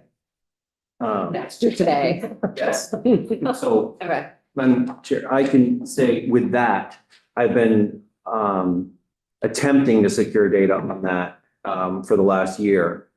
I'm so sorry. With businesses, there is no comprehensive data source for that because FEMA doesn't engage with businesses. Small Business Administration will collect data, but only in the process of doing those loans and only when they're checking for their own threshold and declaration purposes. The Central Vermont Economic Development estimate that was just over 300 million, I find reasonably credible, right? So I've been using or referencing that number for last year's business damage. For individuals, we did attempt to reconstruct, but FEMA individual assistance does not capture the total loss of the individual, captures what exactly FEMA is willing to pay for, which is a frustrating element of the process. And when we attempted to extrapolate from a couple different data sources, we found that our very, very rough estimate was somewhere around 150 million for individual losses. For which? Last July. Okay. So for last year. And when you add those to the public damages, that's when I usually refer to last July in the low billions, like 1.2, 1.3 billion of total damages from last summer's event. But the business number and the individual number right now are highly imperfect. And so with Beryl, we will see pockets, and actually we've seen a large number of destroyed homes. One of the lessons learned on the individual front for the administration is that we applied for a FEMA disaster case management grant, which we received. It took quite a while to receive it, but then even after it was in place, it has a lot of restrictions, and it only can work, FEMA disaster case managers can only work with people who received FEMA individual assistance. So it's not a comprehensive solution to disaster case management. So we are currently evaluating options, and we recognize that just doing that same thing this year would be illogical, that we're looking at other approaches. That'll align better for our needs then, yeah. It may still make sense to acquire the grant as part of an approach, but it certainly cannot meet the need by itself, not to the standard that Vermont expects. To some other states, culturally, I think in other states, that may be more than people would normally get, but that's not how Vermont is built. Other questions, Doug? I know you've got a lot on your plate, so appreciate you coming Oh, today. Andy's good. I have Oh, I'm sorry, Andy. Yes, your question? Okay. Yes, thank you, Madam Chair. Doug, are you involved, your office involved at all with the efforts from the bond bank and the treasurer's office to provide low-cost financing to the municipalities? Because they just have their current bills as they wait for the long process to the FEMA. We did this last year. That money ran out. I didn't know if you guys were involved at all in that, if you have any update. Yes, thank you. That is actually an excellent prompt. I should have mentioned that. So we, in the e-board, just approved $5 million from the Emergency Relief Assistance Fund in order to provide low or no cost loans. That to municipalities specifically. That is going to be done in coordination with the bond bank and with the treasurer's office. We've been talking with them about a couple layers, right? One would be for them to add capacity to that program and that lending. And I think they're looking at options there. I think it is very likely that they'll be able to do something there. And they're both the experts in that field. So the $5 million from AOA is kind of to step in and to do a bridge solution until they've arrived at the right vehicles for giving municipalities more capacity. The other thing that we're doing with them is more operational coordination, where we're looking at which communities receive large loans from the bond bank under that program. We're prioritizing those FEMA applications for review and processing, which it's a win-win. If that town gets their application finalized, they get more certainty, they get the money from FEMA, they use that to pay back the bond bank, and then the bond bank can lend to a different community. So we're creating a linkage there to try to free up some of the larger dollars that were lent to communities. I know Middlesex had a lot of damage from last summer, and so we're looking at, okay, what could be done to move the Middlesex FEMA application along. And it's nothing we've seen on the town side generally. It's just moving it through the review process. Does that include buyouts? When you say move the FEMA process along? There's a number of houses in Middlesex that are on the buyout list. On the municipal side. Good prompt, Representative. It is, so buyouts are a completely separate lane. Of course, they involve Vermont Emergency Management and FEMA as well, but a completely separate funding source and lane. So those won't involve the bond bank at all, because with the funds the legislature appropriated and committed through the reversion process, the state is covering all of the local share of buyouts. So municipalities don't have any obligation for that one event, for this round of buyouts. I don't know that the state can afford to be that generous all the time. But for this event, it made a lot of sense, and we'll be able to do a lot of mitigation. With buyouts, we are working right now with the FEMA Region 1, which is our region of FEMA that handles the mitigation program. We've submitted a large number of buyouts, and we don't have many approvals back yet. So we are working with them on trying to get some of those. Some of those were not submitted until just relatively recently in the last month or two. So I think that program has a long runway and has. I know, like 18 months to 2 years. Meanwhile, people live in limbo. Okay. I'm looking at my colleague here. Thank you. Just to let people know, the e-board is scheduled the meeting for the 8th of August, where there will be a consideration of a number of financing proposals. So there's work underway in terms of how assistance can be moved out. And so I just want to let you know that there's another meeting that will be really focused on the flood. And what appropriations get moved or how. So with that, I'm going to let Doug call it a day here and get back to the reports that have to be done by tomorrow. And we're going to move on to housing. Thank you very much, Doug. Thank you. So if you'll notice on the agenda, we have a lot more people than we probably have time. And so what I'm going to do is for the individuals who are here for 1, 2, 3, we're going to break it in. You have 15 minutes to bring us up to date. We're not going to get into, if you have a lot of slides or whatever, you can give it to us, but we're really going to have to limit the time, and then we'll have time for questions. So we're going to get started with DCF report, VHAP presentation, and manufactured home. I think that's MHIR. And so for all the people that are listed, I hope you're here. If you want to come up. Jamie and Scott are. What? Jamie and Scott are on Zoom. They are? Oh, okay. Now I see it. Okay.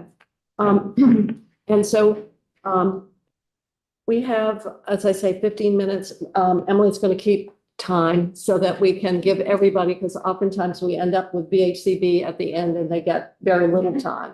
So in deference to that, if we could get started, and I don't know how you want to organize the presentation for who's the lead presenter, or if you're divvying it up, but we'll take it, let you take it from here. And so this is, our whole thing is how we are bringing more units online as we're trying to address the need for greater housing capacity. And so for the record, I'm Lily Sojourner, the Director of the Office of Economic Opportunity. My report is somewhat separate from Amy and Scott, so I don't know if you want them to go first as they're on the agenda first, or I can go quickly through our. Why don't you go quickly? Okay. You're probably going to be talking about the 10 million that we Yes, exactly. appropriated to expand housing for the non-GA eligible. Yes, exactly. So we submitted report, and I just would to go through a few highlights of that, and then I'm happy to take questions at the end. In the report, as you can see, on May 31st, we issued a notice of funding opportunity to expand emergency shelter and permanent supportive housing capacity. We did significant outreach because it was a quick turnaround time, due date of July 10th, in order to meet the goal of creating capacity for this winter. I'm happy to report that on the 10th, we received 14 applications totaling nearly $35 million. The applications represent 7 counties in Vermont. A number of the proposals are in the early stages of development with uncertain timelines, and some only had capacity estimates. And so I did provide a breakdown of the proposed capacity as we understand it the time this report was submitted. So our understanding was capacity for 49 households only in the winter. So these are projects that would only operate in the winter of 2024 and 25. Then capacity for 144 in the winter and beyond. So they would start in the winter and then be able to continue as ongoing projects. And then approximately 89 that would just start after the winter. So 2025, right? What? 2024, 2025. Okay, like, thank you. Right, so this. Yeah. And so then again, the third category is those that would just start significantly later, for instance, in 2025 or. Add these up, it's just how, in terms of additional capacity, it's just within it, the breakdown of the different types of housing. Yeah, and again, these are our preliminary understanding. And again, some of the projects were only able to provide estimates. So these numbers would likely change as we get more information and continue the decision-making process. So to summarize, I'm just going to move this along. 35 million, you have 14 applications, 35 million. You've got the capacity that now the problem I have is the proposed shelter capacity and timeline. Is that assuming 35 million is available versus the 10 that is? Right, this reflects all of the applicants. And so we're in the process of reviewing those and making decisions. So the capacity that we're talking about is going to be significantly less than what's here. Yes. And you're going to be giving us another update. Yes, by September 1st. Yes, roughly. So even when I look at the capacity that is summarized here, that's from the 35 million. And even that is insufficient to meet what was the need. I'm sorry, I just said the word goal. Yeah. Goal, yeah. I mean, I think I read here someplace it was around 300 individuals that didn't qualify under the criteria that the legislature set out. Is that right? That number comes from the spring when we shifted and ended adverse weather and shifted to eligibility as it was stated in the spring. And that was sort of the status of households at that time. Okay. So I guess what I'm trying to point out is that with 35 million, and we didn't appropriate 35 million, we appropriated 10 million.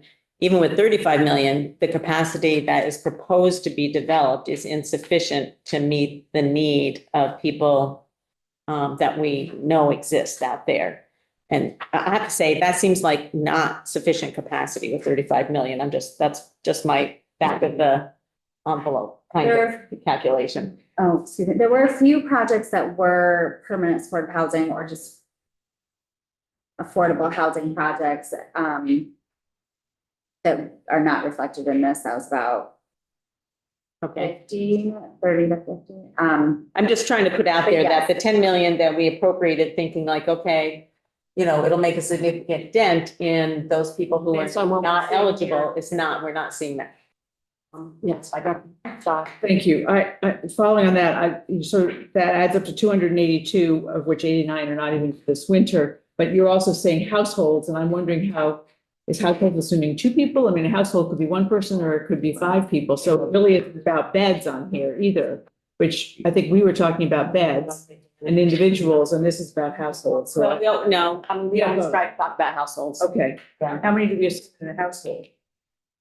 I think what we've used in the past, I believe, is 1.6. Because we have a significant amount of households are single. Okay. Yeah. Okay. And again, I would say a lot of these projects are still, proposing development, so we would propose a range. So again, these numbers are our understanding at this point, yeah. Okay. I think, I can stay for questions. As well made. 10 million is certainly not, and I guess the other, unless we have other questions, I'm gonna have other people come up. No decisions have been made yet.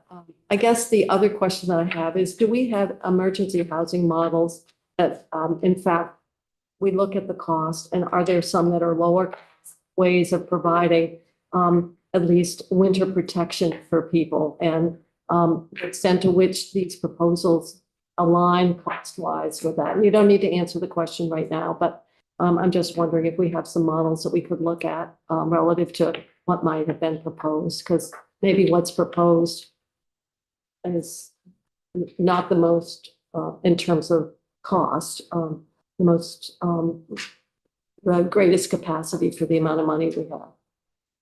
All right, thank you. All right, thank you. I will stay around. Okay. So we'll move on to well, I don't know how we want to do it. We've got Department of Housing and Community Development. Shall we do that next? I think Jamie and Scott were going Yeah. together. Okay, all right. Jamie, did you want to go first? Sure, I can go first. All right, thank you. I'm glad Sure. you volunteered to start first. Yeah, I'm going to try to share my screen. All right. Yeah. And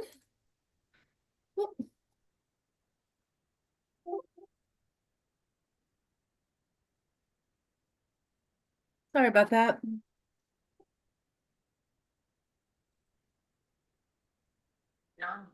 15 for each group. Yeah, I know, right, that's what I'm Well, saying. here we go. Sorry about that. Hi there, I'm Jamie. I'm with the Department of Housing and Community Development, and I want to thank you guys for letting me to talk about our Vermont Housing Improvement Program, also known as VHIP. There have been several iterations of VHIP, starting with Rehousing Recovery Fund, which was funded through the CARES Act. The accomplishments we're going to discuss today are funded through Act 81 with ARPA funds. And VHIP 2.0 was recently launched and is funded through the 2023 Act 181 with state funding. VHIP provides grants and forgivable loans of up to $50,000 to repair existing rental units or create new ones. There are 4 options available through VHIP, including rehabbing existing units. Ms. Bauer, I'm so sorry to interrupt you. We have limited time and I fear we did not give you a fair assignment when you were coming in front of us. I think we all know what VHIP is through 1.0 and 2.0, and we just want to know how many units you've been able to build with dollars allocated. Which I think is slide Oh, you found it. 24 You jumped right units to and it. Thank you. 58. Wonderful. Thank you. Apologies. Sorry for that. It's not your fault. So for accessory dwelling units, we've got 24 completed, 58 underway, and 3.9 million invested for that. Overall, we have 445 affordable units brought back to life in all 14 counties. There are 356 more underway, and another 300 units are in review. It's a great use of tax dollars. The average grant is $44,000. And 80% of the units provide stable permanent housing for Vermonters exiting homelessness. And through VHIP, we're looking at 48.6 million of investment in affordable housing, 13.4 invested in completed units, 15.2 million for obligated projects, and 20 million earmarked for applications under review. And the average match from the landlord or developer is 13,500. And thank you very much. I'm happy to take questions. Summary slides are great. It's nice to know that we have, about 356 and 300 more. It gives you some idea of the impact and the, progress we're making. And that's really what we're here for. Okay, thank you. We can move on to Scott. Ask just one very quick question. Yes, quick. I know. You say, Jamie, exiting homelessness. We have different ideas and different definitions of what exiting homelessness means. Can you just be specific about what that means from your perspective in this program? For this program, for the 5-year grant with the referral requirement would be someone who is referred through coordinated entry or a refugee program or someone exiting incarceration or like a youth exiting foster care. Thank you.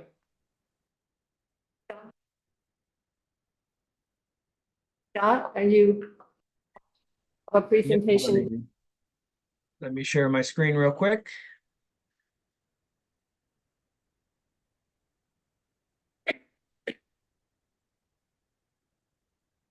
All right. Good afternoon, everyone. My name is Scott Charlin with DHCD, and this is an update on the MER program, Manufactured Home Improvement and Repair. Since it sounds like everybody probably already knows the program. Yeah, we just want to know the progress you're making. Yep, I can skip through some of these.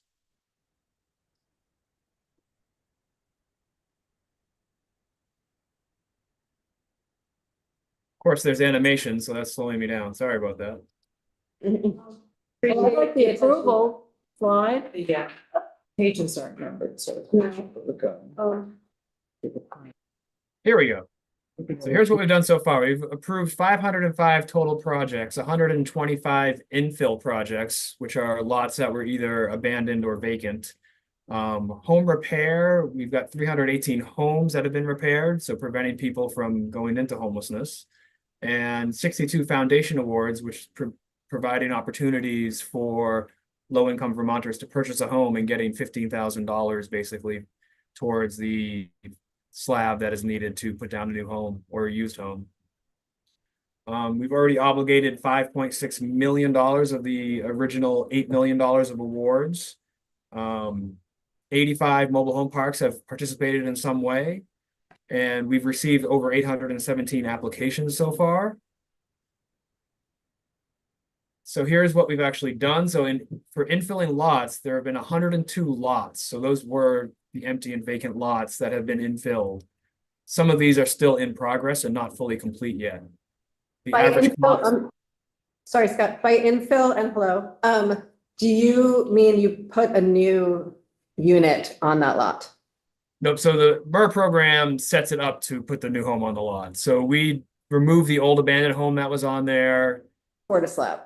Yep. We don't pay, well, the foundation award pours the slab, but the infill award is what moves all the utilities, upgrades the utilities, because in a lot of cases, the electrical is outdated. The water lines might be outdated, might need a new curb stop. There's a whole set of things that need to be done before a new home can go on there. So we do Sounds all like of a that re- stuff to be okay. upgraded. It sounds like a really successful program that's doing really great work to upgrade mobile home parks. Yeah, I think so. I think it's been going well so far. So are there new mobile homes on these 102 lots? Not all 102. They're all in various stages of progress, but you know, here is in. I have to go back. I'm just gonna come out of this view and come over to here and just skip to infill. Here is one example of a abandoned home on the left, and now the new home on the right is the new home that's on there. Is that in your packet or you give, yes, Yeah. before and after, Stop we have sharing it right for some here. reason. But We'll go back to the award details. yeah, under infill awards, that's a picture of a before and after of abandoned home on the left, new home on the right. So I don't have the exact number of how many of the 102 are complete, but a large number of them are already completed. These are. And for home repair, the average award has been 12,400, and for foundation, pretty much the maximum 15,000, because a lot of the work for putting a new slab down ends up being over $15,000. So pretty much everyone who's applying for that is maxing out that award.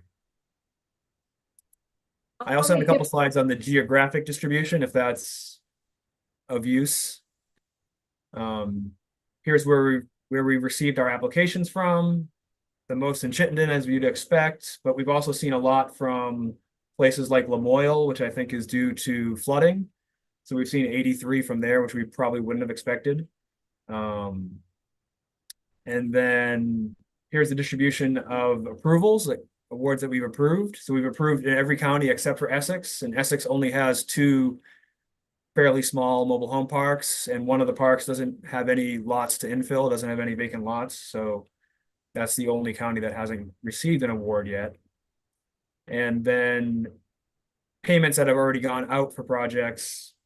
And as of yesterday, new payments went out. So these were updated on Friday last week. So we've gone over $4 million now in payments that have gone out to applicants or participants.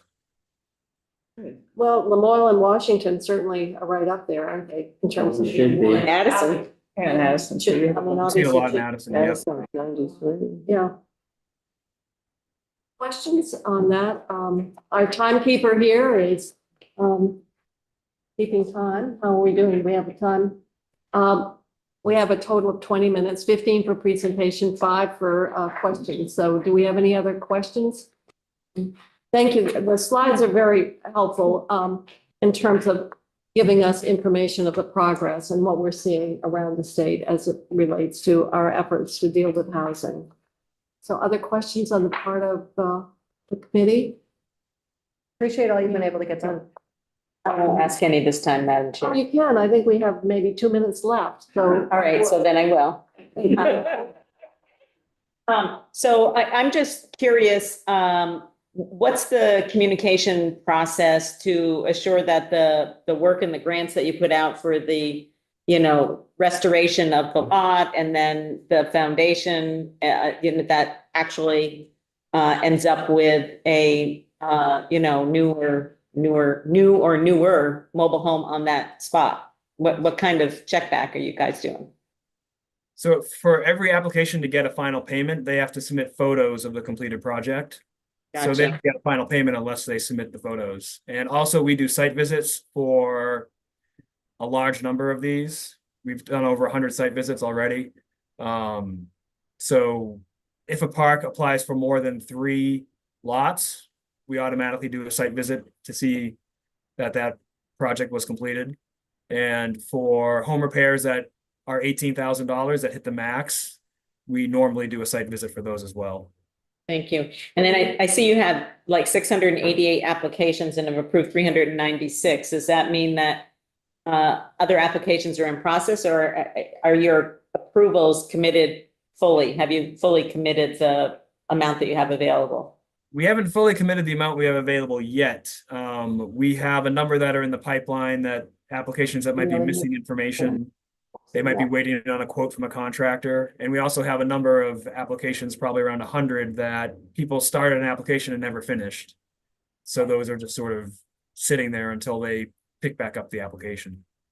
And I have one maybe last question, and that is obviously these lot improvements are benefiting if the park is owned by private individuals. How do you deal with that investment or protection relative to the lot improvement investments?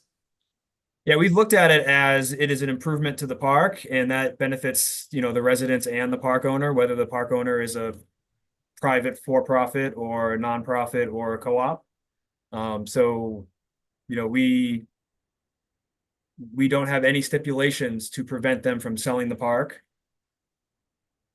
We do have a lot transfer agreement for parks that do sell. So there is one park that has received 3 awards that's in the process of being sold, and the closing is supposed to be on August 1st. And we have a grant transfer agreement between the 2 parties that will need to be signed in order for the new owner to receive the awards that were awarded to the original park owner. So private owners are reaping the benefit and increased sale of their property for the investment that the state is making. Still that well. That's really what I was asking the question, in terms of who's, there are multiple beneficiaries here. Yes, multiple beneficiaries. Thank you very much. So, at this point, I'm going to move on to an update on the progress of Vermont Council on Housing and Homelessness.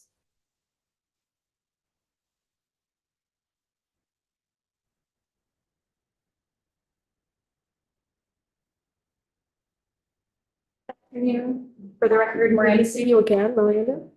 Same.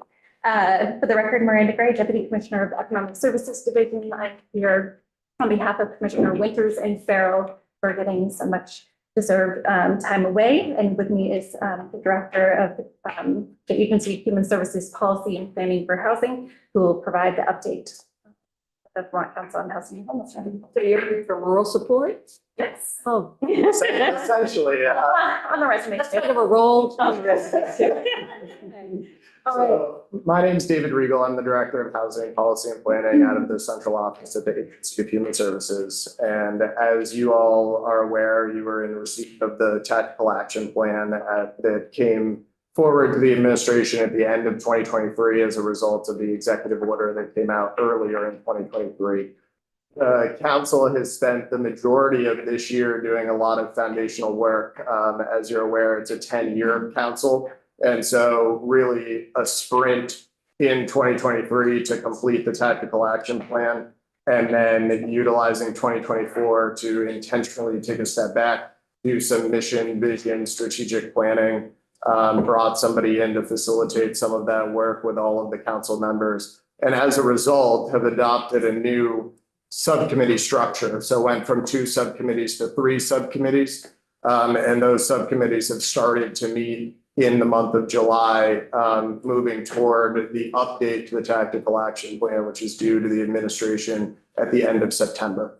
And we've been on 2 truncated years here at the front end, going to a tactical action plan that had a deliverable at the end of December in 2023. And then this year, the update is due at the end of September. And so moving on from this, we'll be on a full year cadence for the remainder of the council. And that is essentially my update for all of you as to where we. So we have a lot of process. What do we have to product? I remember your first report. There was some statement about, the focus of the council wasn't on emergency housing or something. And I'm like, that's really where we're like short-term versus long-term. And so maybe you could explain, because it seems to me the I would assume the executive branch desire was to bring together all the players that had the resources that need to come together to start making progress. So I'm just wondering, obviously, we've gone through a lot of planning and hopefully a lot of data analysis, but how do we know what your deliverables are? Yes, I'm so struggling to. sure. So I mean, the initial deliverable was the tactical action plan, and then the executive order calls for an update to that tactical action plan by September 30th of each subsequent year. And will we see in the governor's proposal then, when he does the budget, for example, recommended appropriations that would support the plan? So the council will be providing the plan to the administration at the end of September. And that is advisory to the governor, and, at that point, they'll evaluate it and move forward accordingly. Any questions? So the report that we got, I think it was last when we were in session, I read it. There'll be a subsequent document that we will be receiving in September, did you say? Well, the actual deliverable to the administration is under executive privilege. I think the governor historically has waived that, but it will be up to the administration to make that decision again this year. That was that interesting memo we got as the cover for. Yes. Well, one has to ask questions. All right, any other comments or whatever? And I do think you had sort of asked about the tension between the emergent sort of situation and the crisis that we are all facing versus the sort of planning that's gone into this council. And I do, I think that this is a space to be really trying to think strategically a little bit longer term and take a step back from the crisis and try to look forward, which is why it was designed as a 10-year council. And so while certainly acknowledging the crisis that is facing the state and all of its residents, I think that we're trying to set up a structure that is going to yield productive dialogues and strategic thinking moving forward in this space. Productive dialogues, strategic thinking, and maybe end homelessness. I think that would be the goal, but I think we also recognize that that's going to require collaboration and it's going to require a holistic effort. And so I think this is the space to bring together all of the different council members in an effort to move that exact goal forward. Yeah. Thank you. Other comments or questions? Well, We caught up on our time, so. I hope that we will see some benchmarks and some progress chunking in that 10 years. 10 years is a long time to wait for a finals report. I might be pushing up daisies by then. Well, that's what people keep asking me for. Right. Essentially, it's like, okay, so what is your goal out there and how are you doing towards meeting your goal? And that's why you really have to do it in phases, because if you say we're gonna have this universal countdown to nirvana, you gotta have sort of benchmarks. Yeah. And you gotta chunk it in phases, and then you can measure how we're doing against it. Hopefully that's what your strategic plan. I think that's exactly it, is just try to figure out and set some goals that everybody that's members of the council can agree to as end game sort of strategies, or at least something. Private developers on your council. Okay. Yes, yeah. Because this is obviously much bigger than the little state of Vermont is going to be able to address. That's just it. And trying to pull together, it's a merger of the prior council on housing and then the separate council on homelessness and bringing them together into one space. Yeah. But in 10 years, we're into a separate generation. Yeah, well, I'm not going to worry about it. Either short term or long term. Miranda, do you have anything more to add? Good night, unless you have questions for me. Well, I guess you're spared then, unless anyone's got a question. Thank you. So now we're going down to BHCD. Hopefully you have 30 minutes. Wow. Sorry, 26. Aaron, I just requested to join this meeting screen. Thank you. We know Gus is on vacation, so. Well, our invitation. So thank you for having us. For the record, I'm Pauline Major, the Policy Director for the Vermont Housing and Conservation Board. And I have with me today my colleague Jenny Hislop, who's our Housing Director and really the expert here. One second. Having some audio issues, and I'm hoping that means there will be no sound on my computer and it won't be an issue. I just want to ask, these people are not standing in quicksand, right? They are not. They're behind the pile, right? Yeah, I was like, for a moment, I'm like, are they knee deep in dirt? Oh my God, I got the same dress on. We have our uniform. I only got one, and then it's Gus.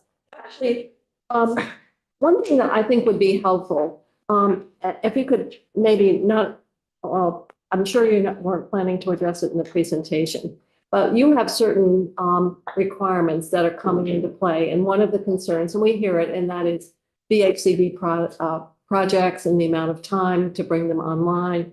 There's certain obligations and processes that you have to fulfill that may add time for you to actually comply with them. And I was wondering if you could identify sort of what you see as when you're bringing projects on and the alacrity in which that happens or can happen. Obviously, if you're dealing with historic projects, those are horribly expensive, horribly time consuming because of all the requirements and come with it. But if you could just give us a sense of what do you see as maybe requirements that you're subject to that actually may make it take more time for you to bring projects on than you might like, or are there ways in which we could maybe think about policy changes or requirements as we're looking forward to ways in which we can again to make the greatest progress on housing needs? So maybe I'll start there so I don't forget to answer your question. I wouldn't let you, but I hear that all the time. And I think it's really important to, and if there are things that in fact we need to revisit, then we should be really thinking about it. So I can start with a broad kind of reflection on the question, what are the factors that are leading these projects to take time? And then I'll look to Jenny for some specifics. But I think we look at kind of two buckets of driving factors. One are the kind of individual circumstances of the project, whether its permit is challenged, and this legislature has done a lot to ease the permitting process, and we're already seeing that have an impact on projects. Whether it's a historic project and we need to negotiate with the National Park Service, whether it's a cleanup of a brownfield site. And here I think the state does have an opportunity for flexibility. If it were doing a downtown development, it's often a brownfield site that needs some environmental remediation, and that's good. We do not want to build on contaminated soil. But the process that the developers need to go through with the Agency of Natural Resources can be a very long back and forth process. And if there's any way to look at that corrective action plan process and speed it up, that's something we're very interested with our development partners and engaging with the agency on. And then on the kind of other thing that takes time is putting together the funding stack to make these projects possible. The state dollars that VHCB brings to affordable housing doesn't fund 100% of the cost of building the housing. And that's a good thing, because if it did, we would build a lot less housing.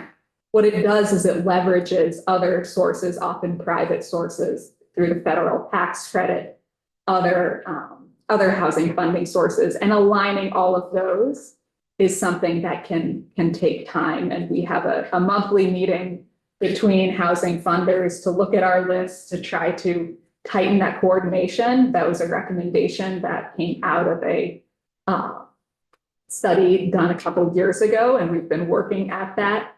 But that's something that we're continuing to try to do, and something VHCB tries to do is commit funds early to a project, so the project knows that check, we have these section of funds we need to proceed.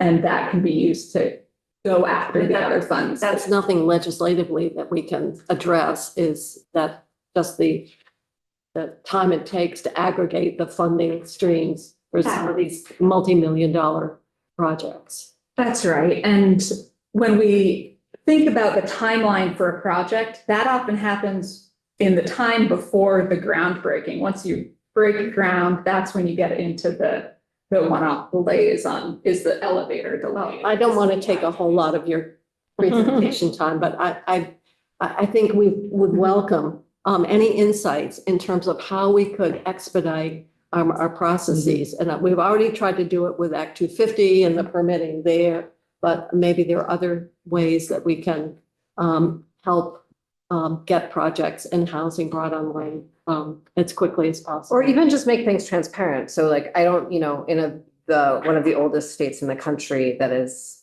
aging further, I think it makes sense for you to be putting elevators into new development, right? But just naming that that's, you know, can often add a huge delay, just so we're sort of know what we're, why we're waiting. Jenny, do you have anything? No, those are the four primary drivers of timing. I think the opportunity that we're looking into is that corrective action plan process, especially for those downtown projects. So I wanted to, you asked us to come in and give an update on the Act 81 reporting we've been doing. We've heard that you want to hear about the progress of units coming online. And so I want to do three things today. I want to illustrate the range of projects that are happening around the state. You've been getting lists. I want to show you what they look like. I won't show them all. I want to share some observations that we have after doing this reporting for a year, looking at our portfolio and how it's serving households exiting homelessness, and share information around our pipeline. And I'll note that the picture on the first slide is different than the one I submitted yesterday.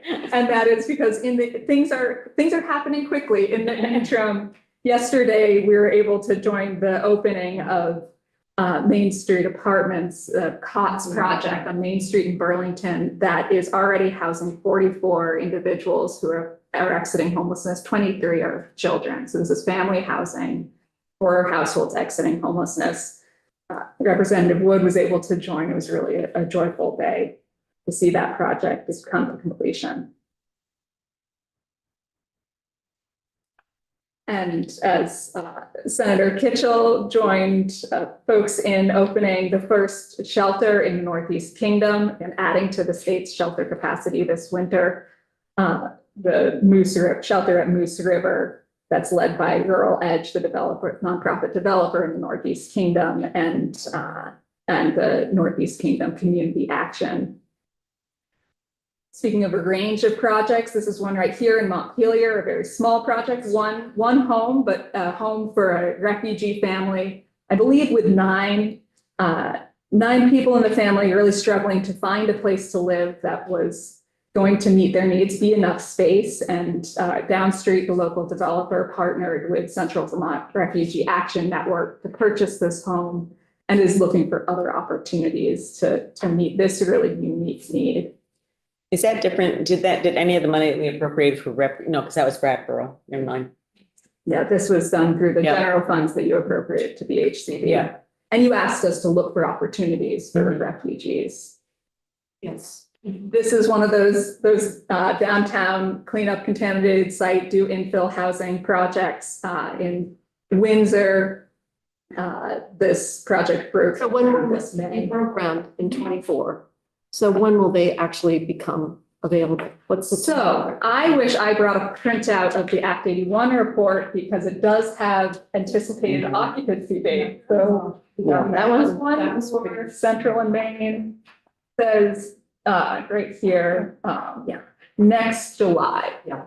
The 1 year of construction, which think is generally pretty typical. about how long it takes on a project of this size from the time you break ground until you have occupancy. That's why when you're dealing with existing, like the acquisition of motels, for example, bring a lot of units. I'd see there's one in Brattleboro. There's a recent one, I think in Barry, a hotel there.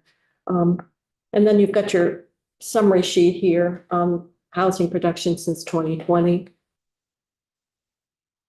So these are just other examples you can have if you're looking for examples in your district, but I can skip to this summary page that talks about. Sorry, just a quick question on shelter. It's 558 beds, 256 new beds. What's the distinction? So a lot of VHCD is invested in nearly every shelter, probably every shelter around the state over the course of our history. And especially at the beginning of the pandemic, shelters were coming to us for life safety improvements. And so those beds that are not new are ones that received investments to bring up the health and safety of the bed. Got it. And then the new beds are ones that are added to the portfolio, like the Hyde Park shelter that was open this summer, like the St. Johnsbury shelter opened last winter, and also adding beds to existing shelters. I'll say when we're doing work in shelters, we don't have as many other sources outside of the state dollars VHCD administers to draw upon. So the state investment in a shelter bed is pretty similar to the state investment in a unit of affordable housing, because you don't have those other dollars coming in. And that's one thing that we are balancing about, something to think about as we think of strategy of where we're putting dollars. Well, I know the shelter and that just opened. It's hard to imagine there's only one in the Northeast Kingdom. Certainly cost. I mean, what you've got is it's very different than an individual household with a complete kitchen for every household, et cetera. It's much more shared living environment. So the cost per individual has got to be quite different in terms of what that means. Obviously, that's not the most desirable housing, but it's certainly acceptable and provides safety and supervision and so forth. But I can see that the cost can vary tremendously depending on the design and how the structure is being used. Yes, the total development cost is going to be less, but the cost to the state is going to be analogous because we're not drawing on federal tax credits. Yeah, but the cost of the state for motel rooms isn't exactly cheap either. Absolutely not. I'll say here that you're seeing kind of the total number of rental units, and we're seeing some new, some reinvestment to ensure that that portfolio continues to exist. Talk about strategies that can quickly bring units online. We certainly have done hotel conversions. I think I will show one later that just opened up in White River Junction. Another thing that we're hearing from our partners is the need to purchase homes or apartments that have been rented at affordable rates, that the market is driving up the rates. It might be, the building might be looking at a sale, and in that sale, if it goes into the private market, you're going to see a much higher rental rate, and people are going to face displacement. I think we see examples of that in Winooski particularly, and Brattleboro as well. And so what our partners are saying is maybe a strategy is to purchase these existing rental units with affordable housing dollars to keep them affordable, so we don't lose that as an asset for our kind of economically stressed population. That's a strategy that it's not bringing new units online, but it's bringing new units into the affordable housing portfolio quicker. And is that at a lower cost than new development? Does tend to be at a lower cost, and typically because the nonprofit partners can get market rate financing or subsidized financing for a larger portion of it. And generally, there's not rehabilitation associated with it, so Or just preservation of affordable housing. Yes, Rachel. Again, I just want to check in on how you're defining homeless units, how homeless is defined. Generally speaking, we use a coordinated entry system for referrals for homelessness. And so very occasionally there might be an exception. So for instance, the COTS project that Paul talked about previously, it's a little more complex than that at that project, but generally speaking, it's coordinated entry. in the kind of range of housing types for funding. VHCB also does a lot of work with manufactured home communities. We've served about 50 parks around the state through our history, serving over 2,000 lots. And have. Can you speak to the presentation we just had earlier on the manufactured home? Do you have a complementary role with what is happening there? So there are a number of different programs in the state that are serving manufactured home parks. I hope they're complementary, but I just thought I would ask. We do work together to coordinate where possible. Our role has traditionally been in the nonprofit and cooperative park sector because of that question you raised about private benefit. And we look at investments in these nonprofit and cooperative parks as a way of preserving the impact of the public dollar into perpetuity. And in our work in parks, we're also looking at leveraging federal dollars as well. So we've worked with the Department of Housing and Community Development to put forward a federal application that I know is well oversubscribed, but we don't want to leave any resource on the table that could serve Vermont's parks, because this is a valuable source of especially rural affordable housing. So you're showing in your picture up above the floodplain and floodway. So do you do assistance to parks to elevate or move those homes out of that area? This is one where there was a really high need following Irene in the largest cooperative park in the state in Brattleboro and there's 26 homes that were in the floodway that do need to be moved. And so this is a multi-funder project where we're looking at creating new lots where new homes can be placed and these households can be moved out of the floodway. What we're also looking at doing is working with a new type of manufactured housing, the zero energy ready homes that are, we think, good mix of energy efficiency and also cost.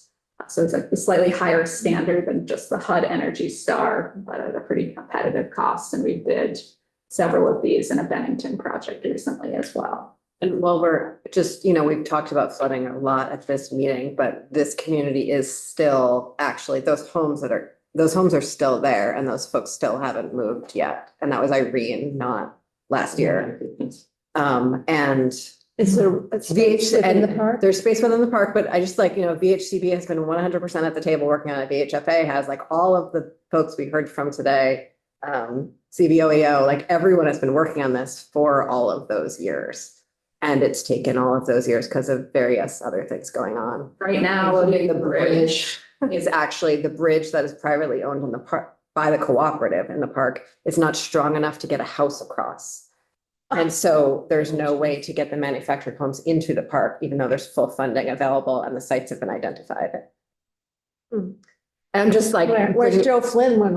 I know, I was gonna say, there must be some sort of assistance they can do to get that. So just to sort of, with all of the reality of how long some of these take, even with everyone's best intentions lined up. All for the lack of a bridge. Here's just another representation of the units you can expect to be coming online because of the funding the legislature has put into housing in recent years. What we're seeing, and I'll get to this at the end of the presentation, is a really strong pipeline of projects still coming to us seeking funding. So communities want to keep this momentum going as long as possible. This, the 2024 project is the converted hotel in Hartford that just came online last month, I believe. And that brought in how many? I don't see my counts. Do you have off the top of your head? The top of my head, I know it's. It's right here in your report. 47 maybe? I think it's in mid-40s. That adds up fast when you're doing 40 or 50 as opposed to 4 or 5. Right? And what we've observed with hotel purchases is that they were more readily available for sale hotels at the beginning of the pandemic when hotel owners didn't know what their tourism sector was going to look like. And so our partners were able to purchase them at a lower rate. we're now seeing the cost of hotel purchases and conversions go up. It also really matters the type of the design of the hotel. So if it's suites, it's easier to convert into apartments. If it's really small single rooms, it could be prohibitively expensive to do the rehab on the building. A recent project was cited in Barrie that's going to be a project that's wholly for people exiting homelessness. It's going to be operated, portion of the units will be operated through the GA program, a portion through a more shelter model. The other thing you asked. The timekeeper says we have 4 minutes. 4 minutes, okay. You asked us to look at how the affordable housing portfolio is serving people exiting homelessness. We've been reporting on that monthly, and we've seen that our network is going above the requirement of 15% to serve more households than that exiting homelessness. This is the 37% is just units. These aren't new units. These are units that are being turned over and going to these households. And I think that what this is telling us is when we look at where are the areas of resiliency in our housing market, it's within the affordable housing portfolio that even as the real estate market gets really hot, people can still find homes. Like I said, our pipeline looking forward is very strong. Communities see and hear the need for housing, and our community partners are putting upfront investment into getting the early stages of projects done so they can bring them forward to VHCB. So we have more applications coming to us, we anticipate through the year, than we have available funds to move forward. The ARPA sweep dollars that Doug was speaking to earlier are really going to this year make a huge impact in VHCB's ability to respond to the enthusiasm we're seing in communities. Those 2 mobile home communities with 183 lots, are those for 2 brand new mobile home communities with 100? Okay. Or rehabilitation infrastructure existing. That makes sense. Okay. I'm very excited and also confused. So great. Some examples of projects that we know want to come forward. This is the chalet in Brattleboro that received a CRF investment at the beginning of the pandemic. And that really went to convert this old hotel to units for households exiting homelessness, but they just did life safety conversions. They didn't do accessibility, they didn't do rehab. And now they're based a lot on feedback of tenants and also the community know that there's need to do more to make these homes livable in the long term. There's also an ability to use this site that currently has 30 units to actually have 70. So we can add a lot of units here with increased investment. We have from Barrie to flood recovery proposals, one to build affordable rental housing, another to build infill home ownership as well. And we visited Rutland with Agency of Human Services to bring together the developers and community partners to see what can we do in terms of creating more shelter capacity and capacity for households exiting homelessness in Rutland. And we're seeing a project come forward out of that collaboration as well. So a lot of communities stepping up with proposals to meet the need. The questions? Thank you. This is this is helpful for sure. It includes a 30 million. Yeah.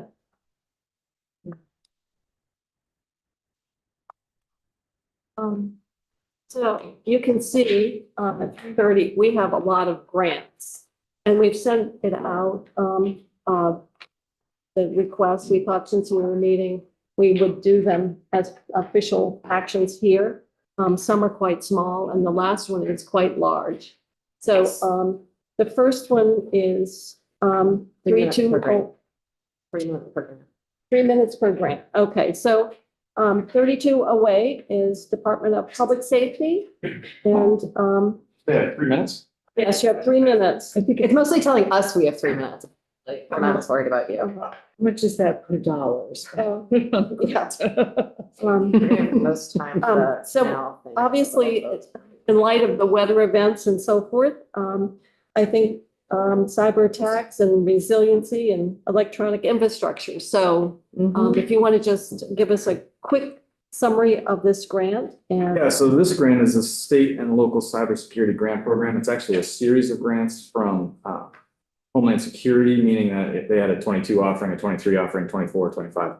What they did was the 22 had a match, 23 had a more of a match, and it escalated up to 50% match. So we applied for a 22 grant and received it, the 2.3 million. We reapplied for a 23 grant. For the 22 grant, we applied for a waiver on the match and we received it. So there is no match on the 22. We've applied for a waiver on the 23 grant, so we're waiting for that approval to come in if we get it. So if we don't, then we'll have to work on a plan. We have a plan to be able to address the match. But with the 22 plan, which is the one we're currently in, we are looking to assist local municipalities with their cyber security, basically. And in a very quick nutshell, it's switching them to .gov, giving them multi-factor identification and helping them with training.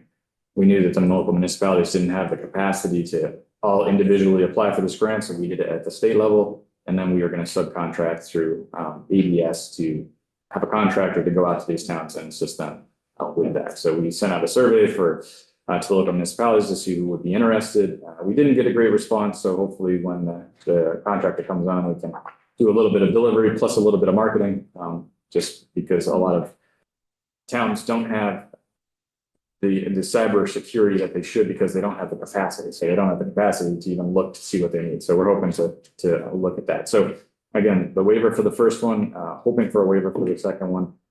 Yep. Application period for 2024 is next month, so we're evaluating whether or not we would apply for that one. Because we're still spending 22's money. So. Someone want, Brepwood, you want to? So if a town did not respond to your survey, they could still apply. Okay, thank you. Yeah, we look to do another marketing push through our regional coordinators, through Vermont leads and cities and towns, through the regional planning commission. So we sent a survey quickly. Sometimes those get ignored, but we're trying to really get the word out.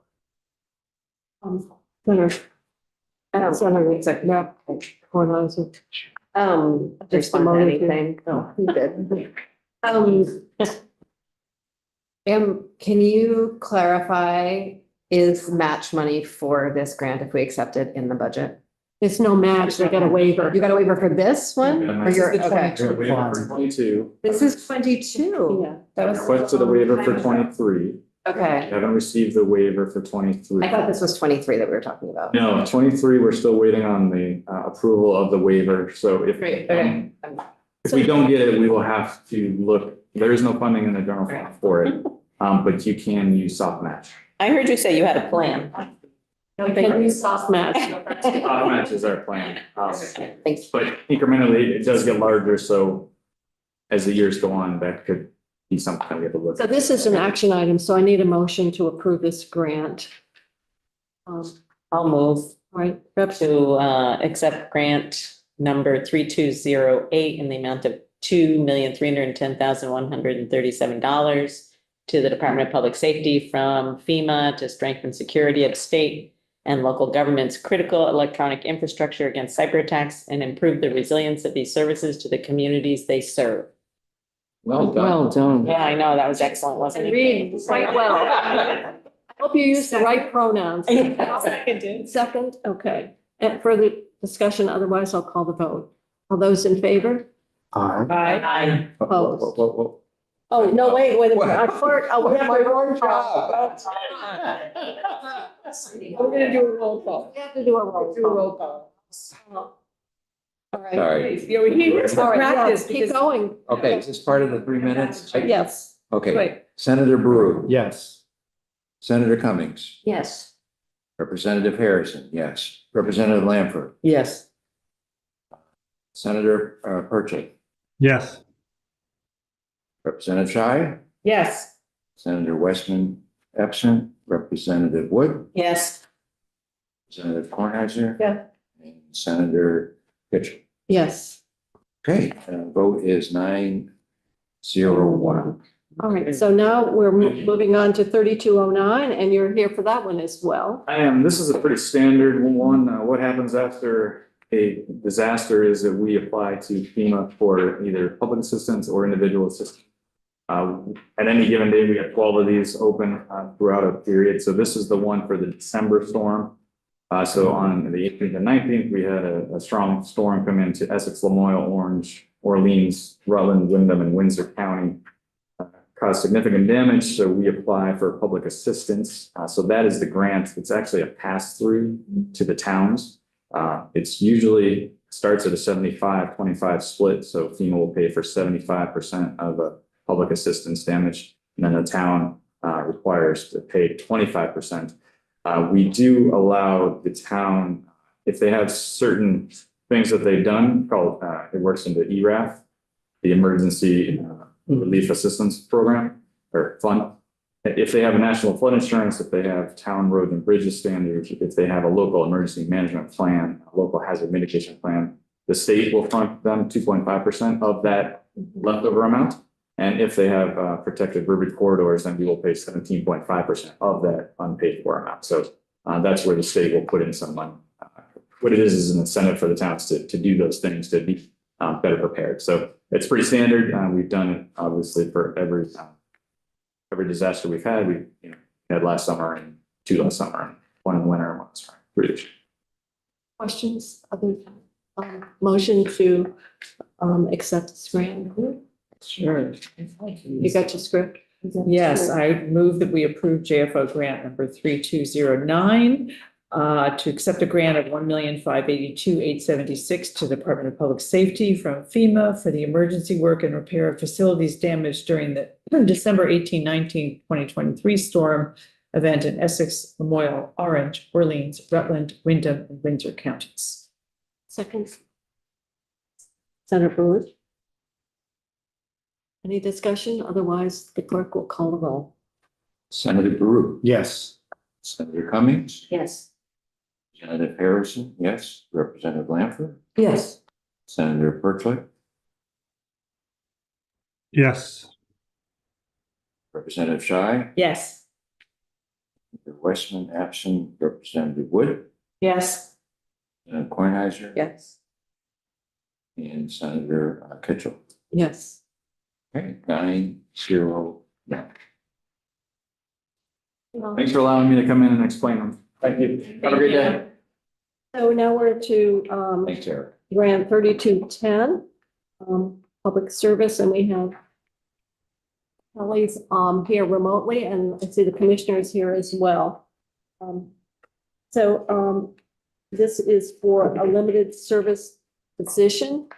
And I don't know who wants to present the grant, commissioner or Kelly. I'll leave it up to you. Thank you very much. I've learned in my years it's best to pass the baton to the person who's most knowledgeable, which in this case is Director Launder. So I'll pass it on to Kelly. Yeah, we're saving you for 3212. By all means. The big one. Thank The goodness. big one. Thanks, Commissioner. I'm Kelly Launder. I'm the Assistant Director of Efficiency and Energy Resources in the department. And I'm here to discuss this limited service position request. For this position, the Vermont Agency of Natural Resources plans to grant the department $500,000 of their EPA Climate Pollution Reduction Planning Grant Funds, which was approved by the Joint Fiscal Office on January 18th of 2024 to hire a thermal efficiency program manager. So this position will serve as a liaison between the Climate Action Office and the State Energy Office, which is housed in the department, in regards to thermal efficiency to ensure programming and planning is being fully coordinated between the agency and the department. They'll also support the coordination of our comprehensive energy plan with the climate action plan, which is due to be updated by July of next year. And the position will also be providing oversight of some of the federal funding the department has received or plan to receive to support thermal efficiency as well, such as the almost $60 million in Inflation Reduction Act home energy rebate programs, which the department expects to receive funding for by the end of this year. And this position is set to go out until June of 2027. And it's totally funded through this EPA grant. Correct. Yeah. Yeah. Yes. This is being funded by a previously approved grant, if I understand. Correct. Why would not the position have been attached to that other, to the previously applied grant if you knew you were going to need the administrative support to do the work? I honestly don't know the answer to that question. I'm filling in for Melissa It was Bailey granted to A&R. in our department, and Okay. she was working more closely with it. So I can get back to you on the answer for that, but I'm not sure. The grant was to the Agency of Natural Resources. And so Correct. what they're doing is working collaboratively, and you're requesting the position from this grant. So why they did or didn't. ask No, that. that's a good explanation. I don't know if A&R had put any positions in their grant request. I believe they did, but again, I don't know all the details, but I'm happy to get back to you with more information if you want. Yeah, I can read it. Yes. Thanks, Kelly. This position is for less than 3 years now. How quickly do you think you can get somebody on board, or have you already started? Do you have somebody? I mean, are you about to have somebody? What's your timeline? I mean, as soon as possible, as always. We've been doing a lot of recruiting and hiring these days with all the federal funding. So we're hope to, as soon as we get this approved, get it posted. We're ready to go and get it posted right away. Other questions or comments? You all set, Jim? I'm all set. All right. So we have a request for a limited service position to work under this subgrant. I'd Are you love to make ready? a motion, All right. Madam Chair. Okay. So I'd like to move to approve one limited service position in the Department of Public Service. The funding for this position was approved in JFO number 3177 under a grant from the U.S. Environmental Protection Agency, EPA, through the Department of Natural Resources for updating Vermont's climate action plan. We have a second? I'll second. Representative Shaw. Any further discussion? Call the roll. Senator Baruth. Yes. Senator Cummings. Yes. Senator Harris. Yes. Representative Lanford. Yes. Senator Pertwee. I'm abstaining. Okay. Representative Scheid. Yes. Senator West absent. Representative Wood. Yes. Representative Cornhusker. Yes. Senator Kitchell. Yes. So the vote is 8-0-2. Okay. Now we're on to grant number 3211, and it's Can you abstain or do you have to recuse yourself? I mean, what's the different. In other words, I don't. He's know got a that we have conflict of three interest. options if you're voting. You can right? recuse and not vote, but abstaining is like a option that we don't have. I thought that was recusing. Is that it different? It's I different. think they're different. But One is recusing yourself because there's a potential conflict of interest, abstain, and I think that's sometimes what this he's thing you doing. don't. not that it matters. Want to make Same. sense. I think it's important for the, I mean, if people are watching it, I think it's important for people to Well, understand we need why to use. senators. There's a roll number. Works for the department, Right. and That makes sense. I'm just thinking maybe. he should have actually recused himself. Recuse. Okay. Senator Pertwee? I guess, do we have an attorney here that can tell us what is the proper, Oh, there we go. the commissioner's an attorney, commissioner. Are we What is it? operating under Senate rules or House rules? 'Cause the House, they abstain. Rule 70, I think they're just, I think this is, yeah. But I'm happy to recuse myself from.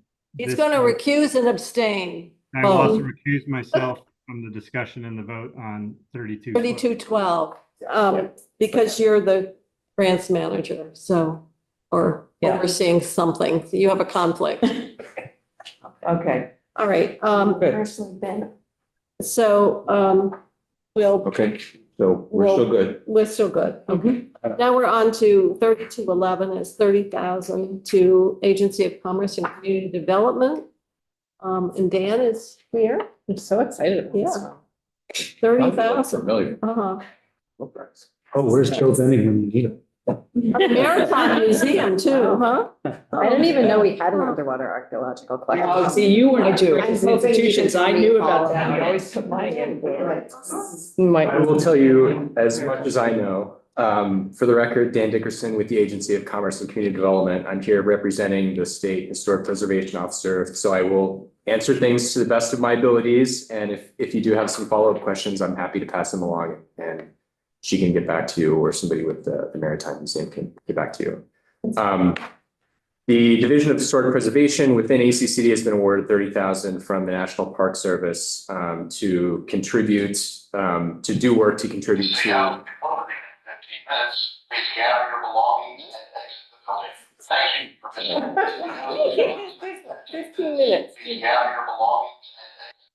Yeah, you can't pick us out. Okay. All right, we'll keep going. State employees. And so it says 100% state match. Yes, and most of that match is going to be through in-kind services provided by the Lake Champlain Maritime Museum. So it's going to be their staff time towards this effort. So it's not funding that would come to the state and then get passed along.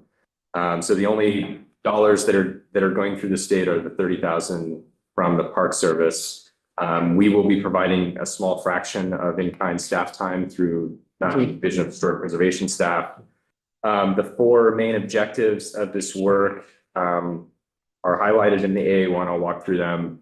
It would be to add all canal boat shipwrecks to Vermont's archaeological inventory system. And that's the big brunt of this grant. It's a part of the, I guess I would call it the celebration of 100 years or 200 years from the opening of the Champlain Canal, which was in use for a long time. But unfortunately, a lot of canal boats sank along the lake. So this would be an effort to continue to document those canal boat shipwrecks. Additionally, the existing Vermont underwater historic preserve sites would be added to Vermont's archaeological inventory. In this, there are 9. I believe there are actually a few more that were added as of last year, 2023. So I think it's up to 11 now. 11 boats? I believe 11 wrecks that are a part of the underwater historic preserve. So basically, these are sites. Underwater? Yeah. Yeah. They're sites where a boat of some sort has wrecked at some point in history. The site is documented. There's usually some form of Right there with interpretive feature where you can either, I think, geolocate yourself as a diver if you want to dive to the site and dive down and check it out. Some are quite deep, some are shallower. I believe there are a few right off the Burlington waterfront that are relatively shallow and accessible for less experienced divers. Like it Some would that are support travel and tourism and. One would think. I think that's why you came all the way here for this. Yeah, it's very Yeah. very important and it's near and dear to the shippo's heart. So I wanted to make sure that somebody You gave us a full load of hay. Well, and you did. The hay would get there as well. You have more information? I can stop if. I just said, Any moment now. 62 million, which is our next. Yeah, you've got bigger fish to fry, so I don't want to take up too much. Can you fry fish on top of the preserve, or is that an inappropriate? I guess if the water gets warm enough at some point, it could be like a ceviche. Coral reefs were 100 degrees. We don't want to get to that point. Yes. So is someone willing to make a motion to accept this grant? And you have your script, okay. I move to accept a grant of 30,000 to the Agency of Commerce and Community Development's Department of Housing and Community Development from the U.S. Department of the Interior and National Park Service to document the history of canal boat wrecks in Lake Champlain. I'll second. We have a motion that's been seconded. Any further discussion? Otherwise, we'll call the question and the clerk will call the roll. Senator Brew. Yes. Senator Cummings. Yes. Representative Harrison, yes. Representative Blanford. Yes. Senator Birchlight. Yes. Representative Shy. Yes. Senator Westman, absent. Representative Wood. Yes. Representative Kornheiser. Yes.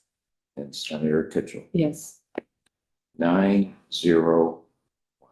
only 2 minutes for Commissioner Tierney because we had too much fun with that. Oh, all right. We're gonna.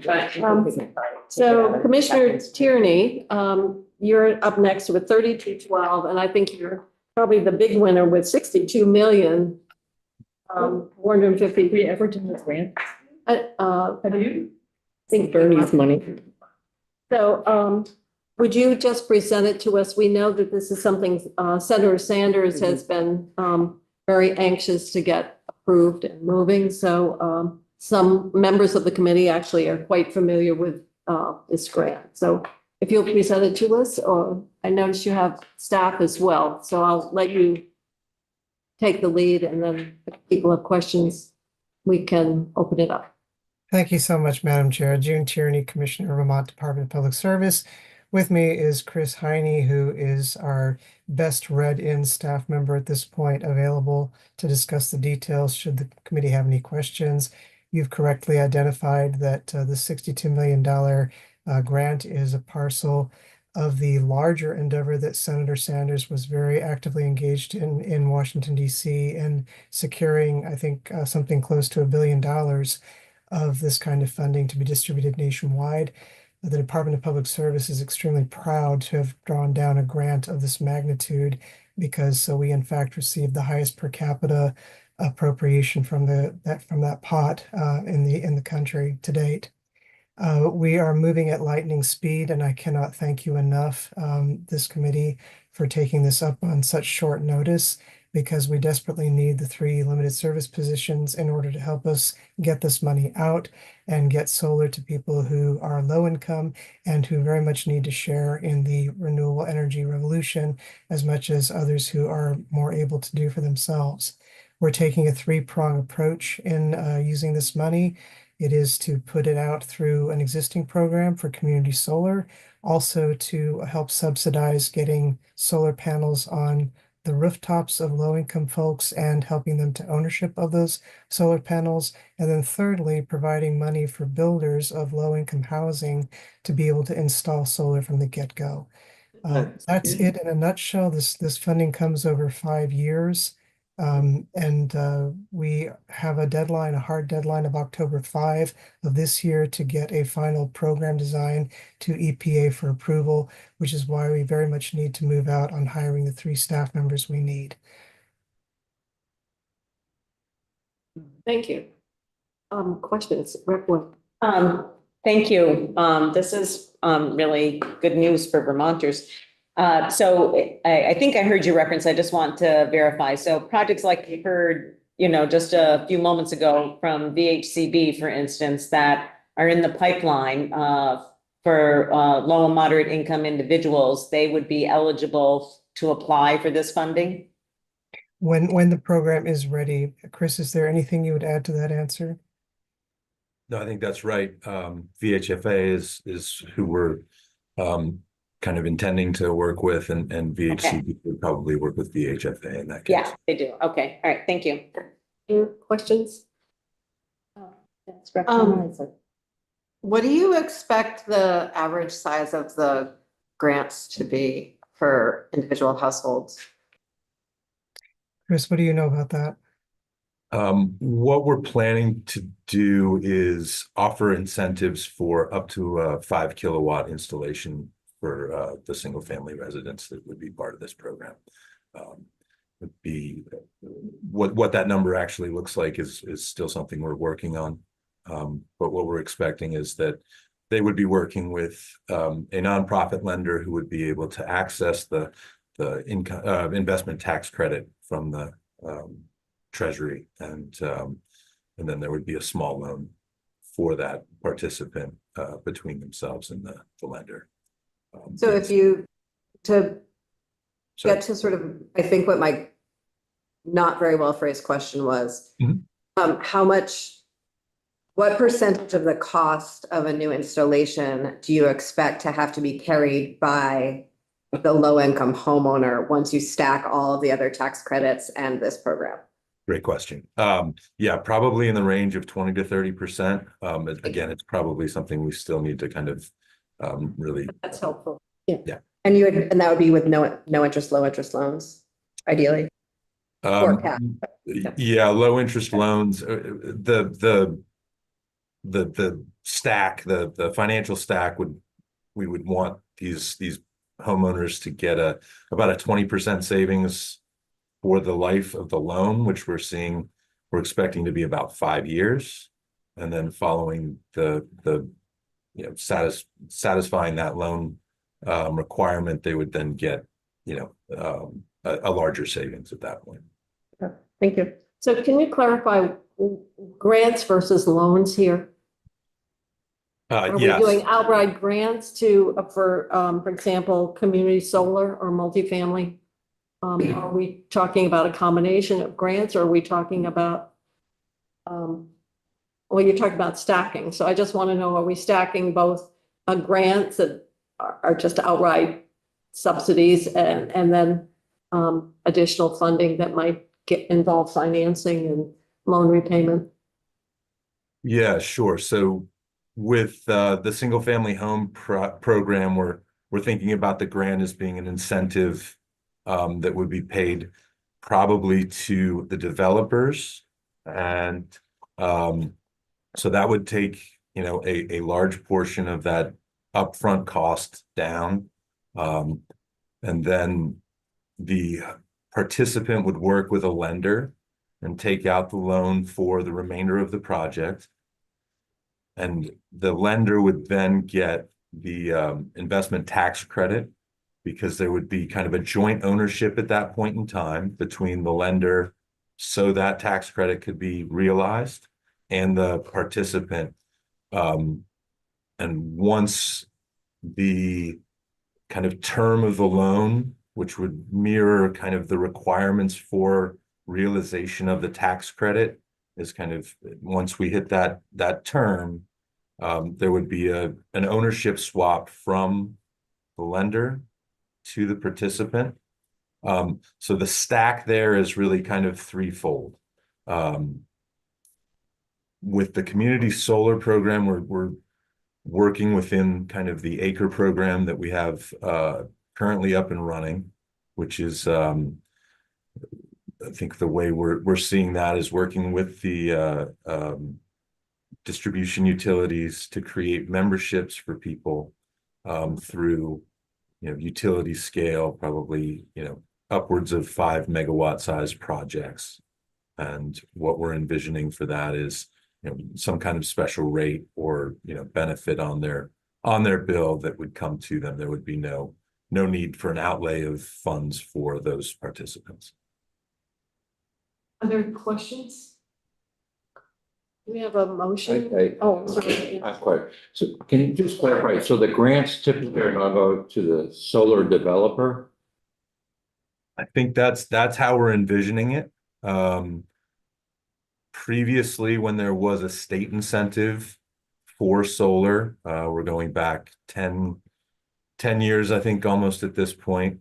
That was how that kind of worked. There was a solar incentive that came from the state to the developers that were qualified through the Clean Energy Development Fund. And so that brought down the initial cost of the solar system for those participants in net metering at that point in time.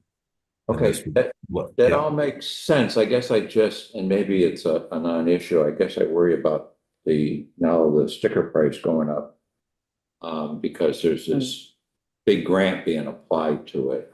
Maybe I'm being naive here. But over the period of the grant is, how many years did you say? 5? 5. So we're talking about 12 million for a variety of projects statewide. So I'm not sure. Okay. The question, what kind of behavior will it drive? I don't know. I think that's always a fair question. Yeah, it is. Mhm. And the extent to which, as you're developing a program, how you can sort of reconcile those competing forces. Well, one would hope that if it's a 5-year grant and it's this big, that when the Department of Public Service comes in to talk to our committees, we can get updates along the way about how it's going. That would be really helpful.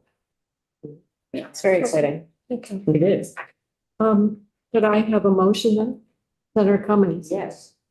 I move to accept a grant of $62,450,000 to the Department of Public Service from the U.S. Environmental Protection Agency and approve 3 limited service positions. Funds for the Solar for All Zero Emissions Technology Grant Program will provide community solar, multifamily residential solar, and solar for low-income and disadvantaged Vermonters, and that grant number is 3212. A second? Second. Board?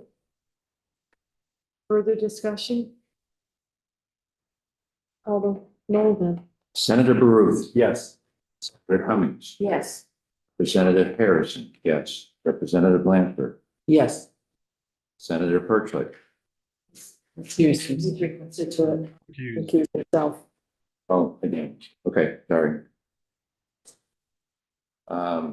Representative Scheid. Yes. Senator Westman absent. Representative Wood. Rep Wood. Yes, I'm sorry. Representative Pointer. Yes. And Senator Kip. Yes. I could tell you. 802. Thank you. Thank you very much, Commissioner. We look forward to hearing more about it. Yeah. All right, so now we're down to update from Joint Fiscal. I will be quick. Catherine Benham with the Joint Fiscal Office, and I have 3 items that you have a fiscal officer's report, which you can review. I actually wanted to talk to you about the office update. I want to give you 3 pieces of information. One is our contract for our revenue forecaster currently ends the end of September. So we have an RFP out there. It's posted on our webpage. If you know of anybody who is interested in it, it's all posted and they can respond to that proposal. We are in the process of hiring, we've advertised to hire an education finance person, and that is also posted on our webpage. If you know of anybody who might be interested? Are you? No. Can I ask, are we adding one? Yes, yes. To- It's in the budget. It's in the budget. Okay. Yeah. And it was on education finance is the focus of that. It's to first. give redundancy to Julia. No, I think Julia's doing a great job. I hope I wasn't hearing that we. Oh, yes, no, it's an addition. It is, yes. We did not. Help us on the way. Following up on that, I'm actually here to also say that Joyce Manchester, who's here, is going to be retiring this fall. And so she has been here with us for 10 years and she's been extraordinary, having somebody who's been with the Social Security Administration and the CBO, bringing that experience here has been phenomenally a gift for all of us. So we're going to work with her through the fall and we're figuring out how we are going to fill that position. I don't plan ready for public use yet, but we're thinking about it. And I just wanted you all to know that she's been from my perspective, a great addition to our office and to the state of Vermont. So. Thank you, Julie. Yes.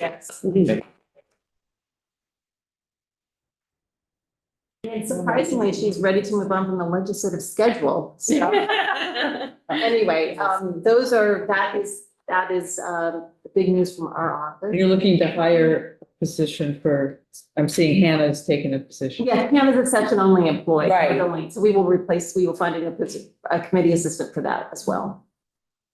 That will be a session only. She was session only and she I know. was part-time. Yeah. She was really great. Yeah. I'm so glad. Will there be another opportunity to? There will be, Joyce will be here, I believe that will be her last, she's leaving, your retirement is October 4th, I believe. So she will be here for the next fiscal. Oh, good.